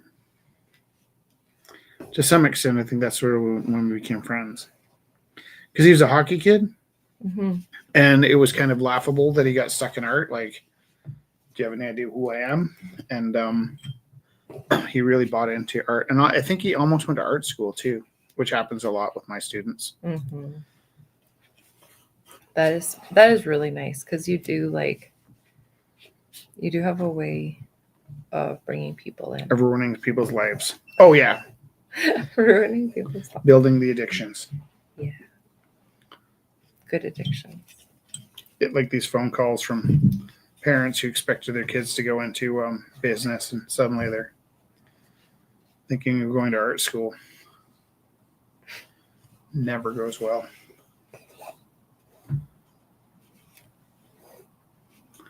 Do you know? How am I doing so far? Good. It's Jack? Oh, sorry. What? Sorry? Did you know it's 9:00 already? Are we going to 9:30? Yeah, I was just thinking it went very fast tonight. Mm-hmm. If anybody is online and you'd like to have a mini auction, we have no reason to do this anymore because we don't need money.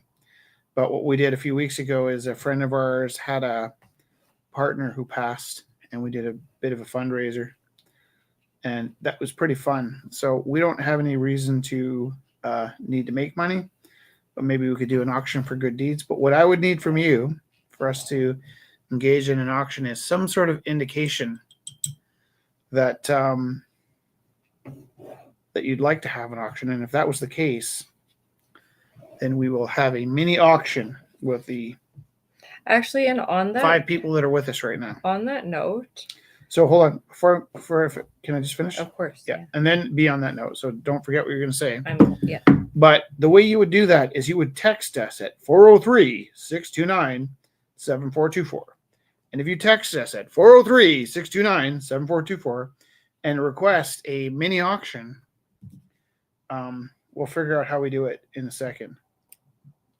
Because what we wanted was some gift cards for this friend of ours that was having a rough time. And we're starting to get those gift cards in. And they don't even know this is happening. We didn't tell them we're going to have an auction for them. And we might not even tell them where the money came from. We might just try and find a way to secretly send them the money. They'd probably know, like, oh, who else would send me money randomly in the mail? But the point I'm trying to make is we have an opportunity to have many auctions now. So if you want to ding us at 403-629-7424, we'll have a mini auction. I'm wondering, and I know you like the idea of the live interaction to get people involved right now, but like I don't know if people like, because so many people are watching it later in the week. I wish that people understood that they could ask us about stuff. Yeah. Throughout the week. Like now, you can text us. You can always ask. Text us at 403-629-7424. Hey, do you have that gorgeous painting with the indigo and the Shogun? That would be really funny if somebody asked me for the indigo painting. Can I just say that? Yeah. Do you know why? Because there's a lot. Because I made my own indigo, and I'm a little obsessed. But I think it would be like, I think people should know that, like, if they're watching and they see something they like, it could be like a Thursday or a Saturday, and you're like, oh my gosh, that's beautiful. Right. And then, so the auction might be like, call me on Tuesday. Tell me you're going to mow your neighbor's lawn, and I will send you a painting in the mail. Right? Because we just want to find them homes. Like, and if you're watching on a random day of the week, and you like, I think that's the kind of thing we could really keep going with, is like the good deeds and like the spreading the love and sending the mail out, because then we have a way to get the pieces to new homes. Right, because I probably have accumulated 70 pieces of art since we shut the gallery down. And I keep thinking, wow, I've got like 30 pieces. And then I move the couch and there's like another 30 pieces that I forgot about. So I do have a tendency to do about 10 a week.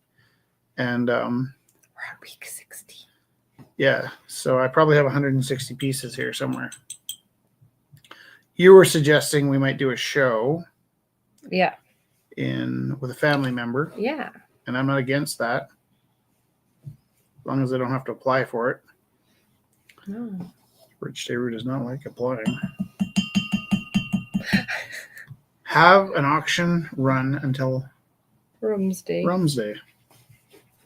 How about right now?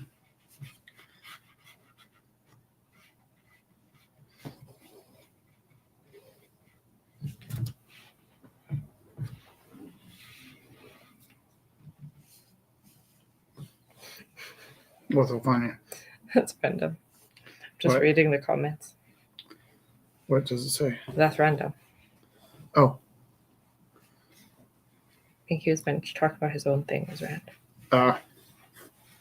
It's just fun reading the comments. We love random. Yeah. Like, I liked reading Amanda's comment further up in the conversation about how her and her family, when they had like swiper passes for the fast track, and I just imagine her and her family just like spreading out, swipe passing, and like, like, I'm really wanting Jack to talk me into giving him this painting. It wouldn't take much.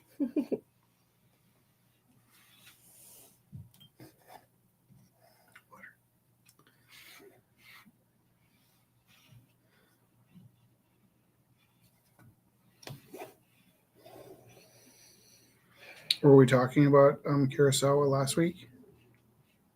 probably always mention it a little bit, I think. Rich thinks about Kurosawa a lot. Yeah.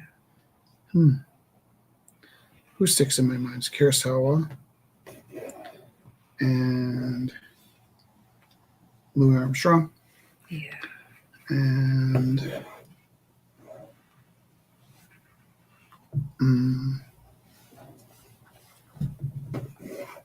Ernest Hemingway. Mm-hmm. And lately, a whole bunch of Jack Kerouac. And gosh, I like Dickens. And I really like Melville. And actually, so we just don't take this the wrong way, but we just threw out our entire Neil Gaiman collection. Not because we were jumping on a bandwagon, because nobody knows what's on my shelves, but because I just didn't feel like looking at them. Like I felt kind of sick to my stomach about certain narratives that informed that story. And so it really opened up a lot of space in my head to get back to the classics, right? And there were several TV shows that I'd been meaning to watch, but wasn't really that engaged with. So I felt stressed out, like, oh, I really should be watching this. But now that's opened up the doorway to go back and watch some older films. And I really like the... Oh, yeah, we've gotten into... Jack asked if you want to auction it. Yes, I do. I want to auction it for a smile, Jack. I don't know how you're going to send me the smile. You could send me a photograph, or you could send me a... if you... here's our post box. Where's my hand? So, P.O. Box. Oh, I look like I'm... There we go. 13035. Beltline RPO, Calgary, Alberta. T2R 1C6. And if you send me a letter, cost of a postage stamp, I will give you this painting. How's that for a deal? I'll mail it to you. Piece of paper with $20 on it. I'd rather see your smile than have $20. Here's the fun thing about money. All my favorite stuff comes from people. Let's see your smile. Actually, you know what? I think there's a bit of a lag. I really like the idea. I think maybe Jack's going to write me a letter. If you write me a letter, I would way rather a letter than $20. 1,000%. Excellent. So you write me a letter at so hard to point. P.O. Box 13035, Beltline RPO, Calgary, Alberta, and I will mail you this. Pop, pop, pop. And you know what else? Now that I'm thinking about it, I will sign it.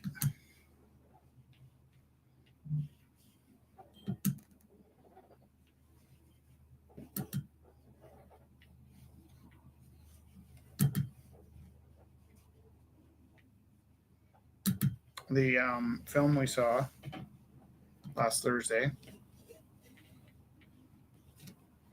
was pretty badass. Oh, yeah. We went to the Globe and watched 1920 surrealist films with live music played at the same time.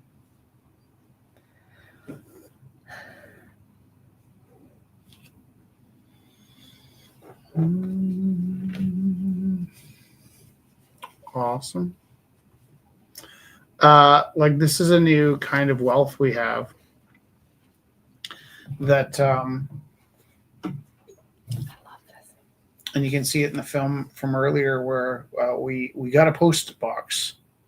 Now, we love you guys and we know you guys, but since we're broadcasting live, we did want to put our home address in because There are lots of people watching. yeah, and you know what? There's like 12 people from Rumble House that hate my guts and would like to burn me, or the thing where they'd say things like, "I gotta throw acid in your face." So there's a couple people, and I don't know why it's always acid. That's like There was a few Wednesdays where I went prepared to just dodge getting the mangled. acid, yeah. No, I was just like, "Hey, I'm gonna get mangled tonight." Yeah. Like, And so this is it. we thought it better that we didn't put our home address, but we got a post box. It's super. It's like across the street from us. By street, I mean the railroad tracks. You can hear the train right now. I wonder if you guys can hear it if I open the window.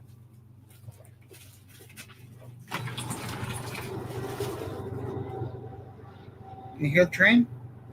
Anyways, if you go across the railroad tracks, we're only about 150 feet away from our post box, but it's probably a 3-kilometer walk because You have to go the way around. we have to go around the fence. And Either then, to 8th or 11th. and it closes at 5:30, so we have such a hard time getting to the mailbox before the day. And like after we got the mailbox, I think we did like a 2-year contract with that mailbox. We pay for it yearly. Right. We found like 12 other places that are way more accessible. But I kind of enjoy like the risk and the adventure of trying to get to the mailbox on time. And on top of that, it is such an incredible joy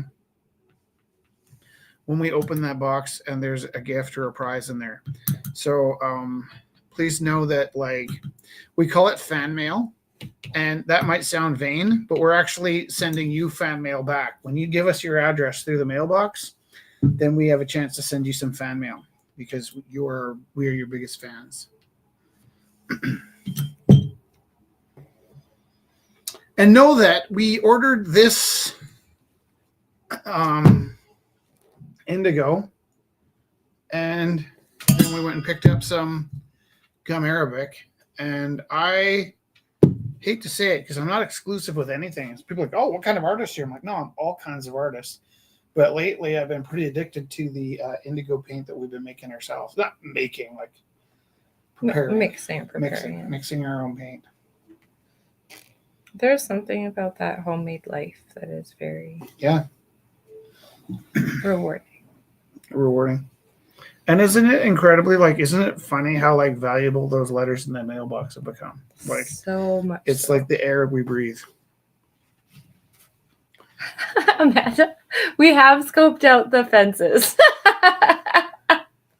Okay, well, you mean you're scoping for me, or you got the fences figured out?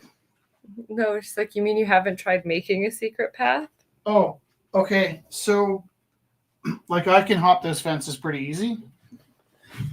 Jess probably could too, but she'd be very angry because she's lawful good. And it so happens that right across the street, so we go out of our house, we cross 9th Ave, and there's a gape in the fence in the corner at the end of the parking lot that would be very easily to access from this side. But then on the other side, it looks like they've done a couple repairs. So I think like our parking lot across the street used to be a bit of a thoroughfare for the sketchy people that would cut through the fences. And then they've done several like reinstallations on the other side of the track. So we can get onto the tracks without any trouble, but to get across the tracks is no trouble so far as if there isn't a train. Right. And then there's quite a lot of fortitude happening on the other fence on the other side. And so we could get into the tracks easily, but we have to go down as far as we have to go to get around the crack on 8th Street, right? Right. Yeah. Like the way out of the cracks would go all the way pretty solid past the strip club to 8th Street and almost to Mac. So we'd go over 2 fences and it would save us not even 1 inch. Maybe 1 curve. By the crow's fly, maybe, we could. But also, I do sometimes worry about social services coming to take my kid away when I'm jaywalking across the train tracks. Because train laws are weird, you know? You think it's semi-permeable fence line. Yeah. Just the one side. The other side's pretty robust. Okay. It's 9:15. I'm going to do a longie. Do you know where that word came from? No. You're cute. It was a vampire movie. Yeah. I think it was called Love at First Bite. And it was like a romantic comedy. Yeah. And I believe the female lead said to the Dracula figure, "Let's have a quickie." And he said, "Me, never a quickie, always a longie." That's super funny. Was it Leslie Nielsen? No. I think it was that guy with the super tan. What? He was like on Love Boat and stuff. You never saw Love Boat. I can't talk Donald Trump. What did I say it was called? Bites? Love at First Bite. No, that's not the right name. Love I Bites. think that's a Jim Carrey movie. Love Bites.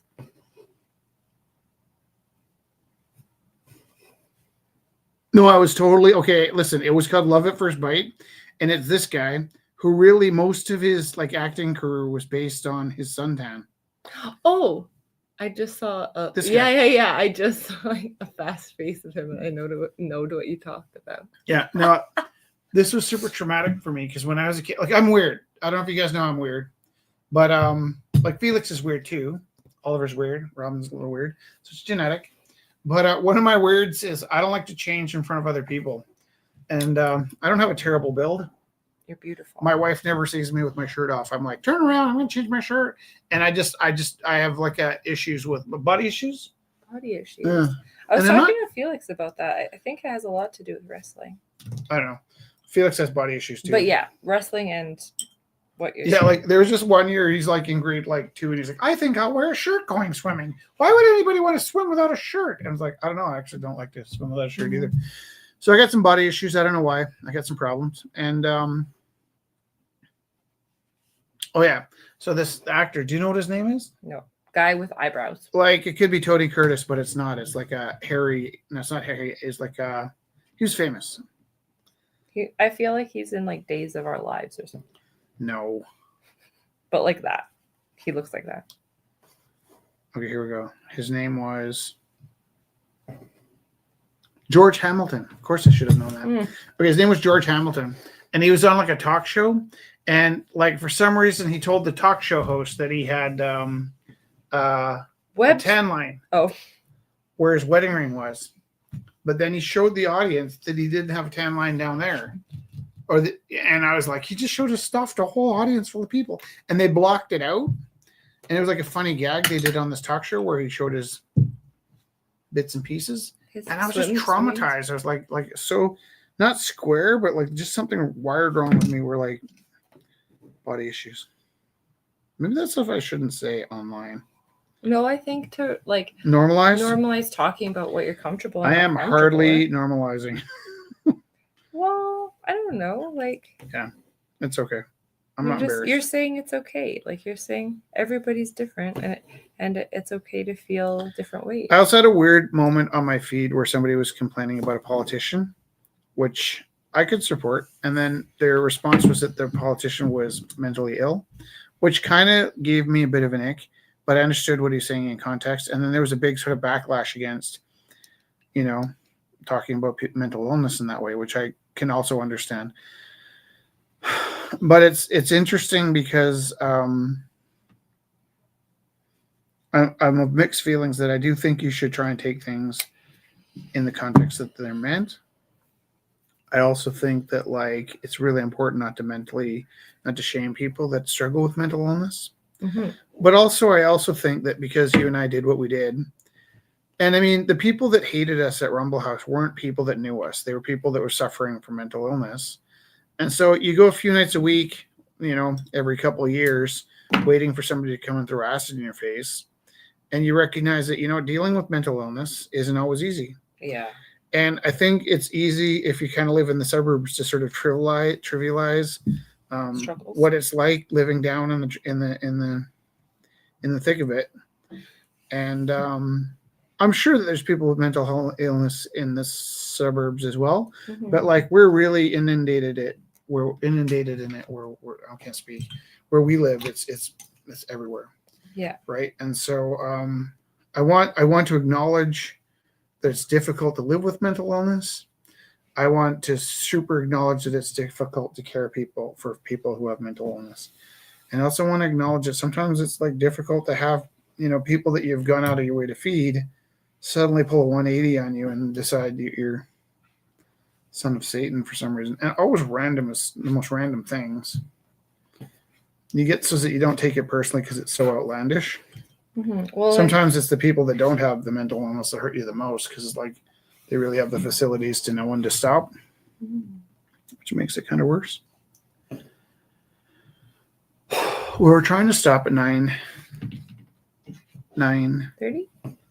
36 has kind of been the number. All right. Anybody else? George Hamilton is in Love at First Bite. Thank you, Chris.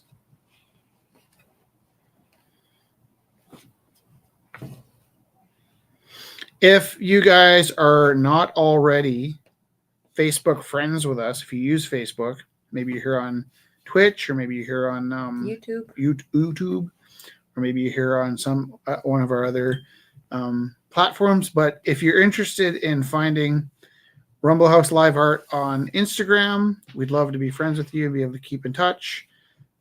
You're always welcome to join me, Rich Teru, on the Facebook page. You can also join Rumble House on the Facebook page. I wouldn't bother trying to join Jessie on the Facebook page because she will not add people to her Facebook page.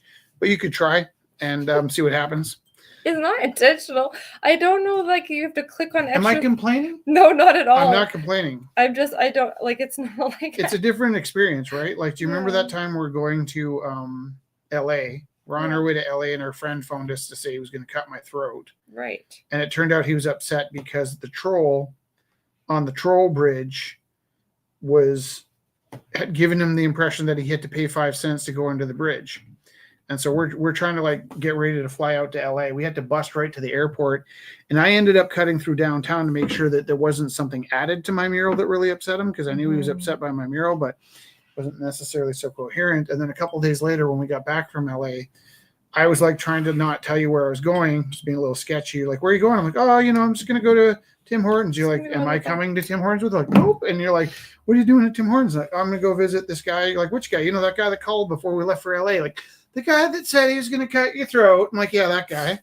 And you're like, why would you go see him? I was like, well, because he's out there and he probably needs some help, and maybe it's better to be friends with him than to be on his murder list. And he turned out to be the sweetest guy. Well, one of the funny parts was you were just like hanging out, you're getting your stuff together slowly. I was like, well, when are you meeting him? And then you're like, at this time. And I was like, well, go, you don't want to be late. Like, couple things happened. I was meeting him at a Tim Hortons that I didn't know existed. And so I was in a weird space. I realized he knew who I was, but I didn't know who he was. So I felt a little vulnerable agreeing to go meet him and sort of locking up my bike and waiting for him to arrive. And then the weirdest part was, okay, so there's two reasons why he was upset by the mural, by the troll.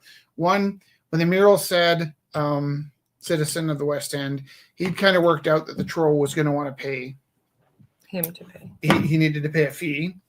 But the other thing that happened was, and this made sense to me when I saw him, I painted this naked troll on a troll bridge. This guy comes around the corner, and he is the splitting image of my troll. Only he's wearing like a green army jacket and a sweater and some sweatpants, right? So I bought him coffee. We got to know each other. He did explain to me there was two things confusing him. One, what was the nature of the troll? Two, why did it look so much like him? And I stopped and I asked him, what is it that you really need right now? It turned out somebody had stolen his bike and he didn't have any exercise. So he and I walked down to the Beltline Athletics. Why? Yeah, and we talked to the people there. Turned out he was available for a subsidy to get a membership, and it wasn't out of his price range to pay for his own membership, so he did that. And then I went and found him a bicycle, but we lost touch after that, and I never got him the bicycle that I found for him. Mm-hmm. He kind of like drifted off somewhere. But that's another hard thing. The point of the story is you're wigged out that I was going to meet him. But like people coming in and out of our lives too, because like I think, like you said, mental illness affects people so differently, and then just being okay with people coming in and out of our lives as well has been really interesting. It's interesting too, because like, I guess if you watch this maybe 2 or 3 times a night, I've joked about how like you're gorgeous and wonderful, but maybe a little bit hot-headed sometimes. Is that fair for me to say? Yeah, I have to work, figure something else out. Yeah. Now, people at home would be like, how dare he say that about our beautiful Jessica? She's so sweet. No, everyone has stuff to work on. Right. But the thing that I find interesting is that between you and I'm the one that's always reaching out to the kooks, right? Mm-hmm. And then between you and I'm the one that catches all 100% of the shit from them. Mm-hmm. So it's like, Jess isn't the one that's like at 2:00 in the morning packing up the pop cans to go out on a pop walk, packing up food to go out and give to people. You're very tolerant and very supportive when I get these crazy ideas. You always come with me, which is a little dangerous on your part. But it's me. I'm always pushing to help people. Yeah. And then, but every single time when they lose it, they hate me. And then you can still be the moderator. So we had this one guy, he was nuts. And he phones me up. I had one night off the whole year, right? I had one night to myself, and I was going to go bike shopping. I was going to bike to the store and buy some bike parts, and you were working late. And I had one night where I wasn't doing anything. It was just some me time. And on the way home, he phones me. He's like, I want to pick up this painting. I'm like, we don't have that painting. And he started flipping out because he's putting up a show, and he wanted me to pick up this painting from him. And I explained to him like 2 or 3 times, we don't have the painting. I don't even take care of that. That's like Jess would know where that is, but she's working right now. And he just went off the rails about how I had to go get him this painting. I'm like, okay, let me make this clear that if I go to the gallery and spend all night looking for this painting, you're not going to believe me that it's not there. The only way this works is if you come to the gallery and you look for the painting with me. And I agreed to give up my evening to do this, but he was too busy to come and look for the painting. So he just kept going off on me about the painting. And then you get off work and he shows up to look for the painting. You open the door and you're like, dude, we don't have that painting. He's like, oh, I'm sorry, I must have made a mistake. And he leaves. I was like, that was so polite. Like, that's, I think too, the importance of having like a partnership, because it shouldn't always like fall on you. And I do feel bad that 12 years that of the Rumble stuff House, falls on you. nobody ever took their doo-doo out on you. No. No. I don't think so. No, you're right. I don't think they did. Which is definitely an unfair thing in this world. I think there was 12 people that really went off on me. Yeah. Like really. And I probably deserved it at least 5 times. But the 5 times I deserved it, I never heard a wink. Right. The 5 times that I screwed up and I knew I screwed up, that was just the end of it. Mm-hmm. And then the other 12 times that I got my like skin torn off me, I was just like, why are you yelling right now? Oh. I love you. I love you too. And I love everybody at home. And I do love everybody from the Rumble House. I even love those people that wanted to throw acid in my face because they always come around. Well, and it's like, you know that they're dealing with stuff. It's not about you. Yeah, you know, this is the other thing. I have is Kelly still with us? Or did she leave? I'm here. I have wholehearted faith, like with these horror movies that you watch. Yeah. I have such deep faith. When I walk out the door and there's some guy in like ragged clothes, you know, dumpster on his breath, just walking down the back alley screaming, the dragons are coming, the dragons are coming. There's no doubt in my mind that when the dragons come, those are the people that will see them. And the people that don't listen to those warnings are the people that are going to suffer. And every time I see somebody that's treading that line between the two universes, The veils. Yeah. I know that they're looking past the veils and they're seeing something that is real to them. So I never judge, but probably in somewhat level real to us, but just be beyond our grasp. Yeah. So I really do feel like I cherish the people that can see past the surface and into the dark. And that's maybe why I take it so personally when they turn on me like, you're the devil. Right. I'm like, maybe I am, you know, because I do believe that there's in every horror movie you've ever seen, there's the equivalent of a kid sitting on a bed telling their parents there's monsters under the bed. And then there's always this scene where the dad pats the kid on the head and says, don't be ridiculous, son. There's no such thing as monsters. And you see the claw just tapping the fingers on the ground, waiting for the dad to leave. And it's always, oh, don't open that door. And you're like, don't be silly. It's just a door. And then it turns out there's a monster behind the door. So I have absolute faith in monsters and the people that can see them. 9:30 is a great time to quit. Guess what? It's the end of the night. Jess, you might be talked into singing you a song. Do you want to sing us a song? I should. Do you want to use the microphone? I should. We have my microphone set up.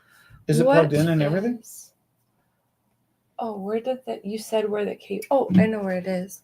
Just chat a Let's little not bit. worry about the. You want to do the mic? Oh, no, Let's just do a song. You have a nice mic there. Yeah, dude. You You could try singing into that mic, and I bet you it would sound phenomenal. Because if you get right up close to the mic, you really get the bass. Let's just try it. Can you try holding that? I have to cup it with both hands. What's funny about that? I'll cup you with both hands. Ooh, saucy minx. Oh.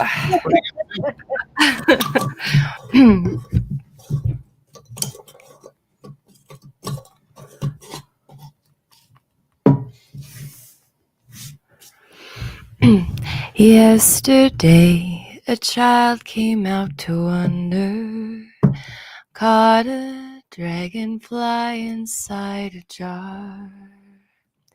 Fearful when the sky was full of thunder, and tearful at the falling of a star.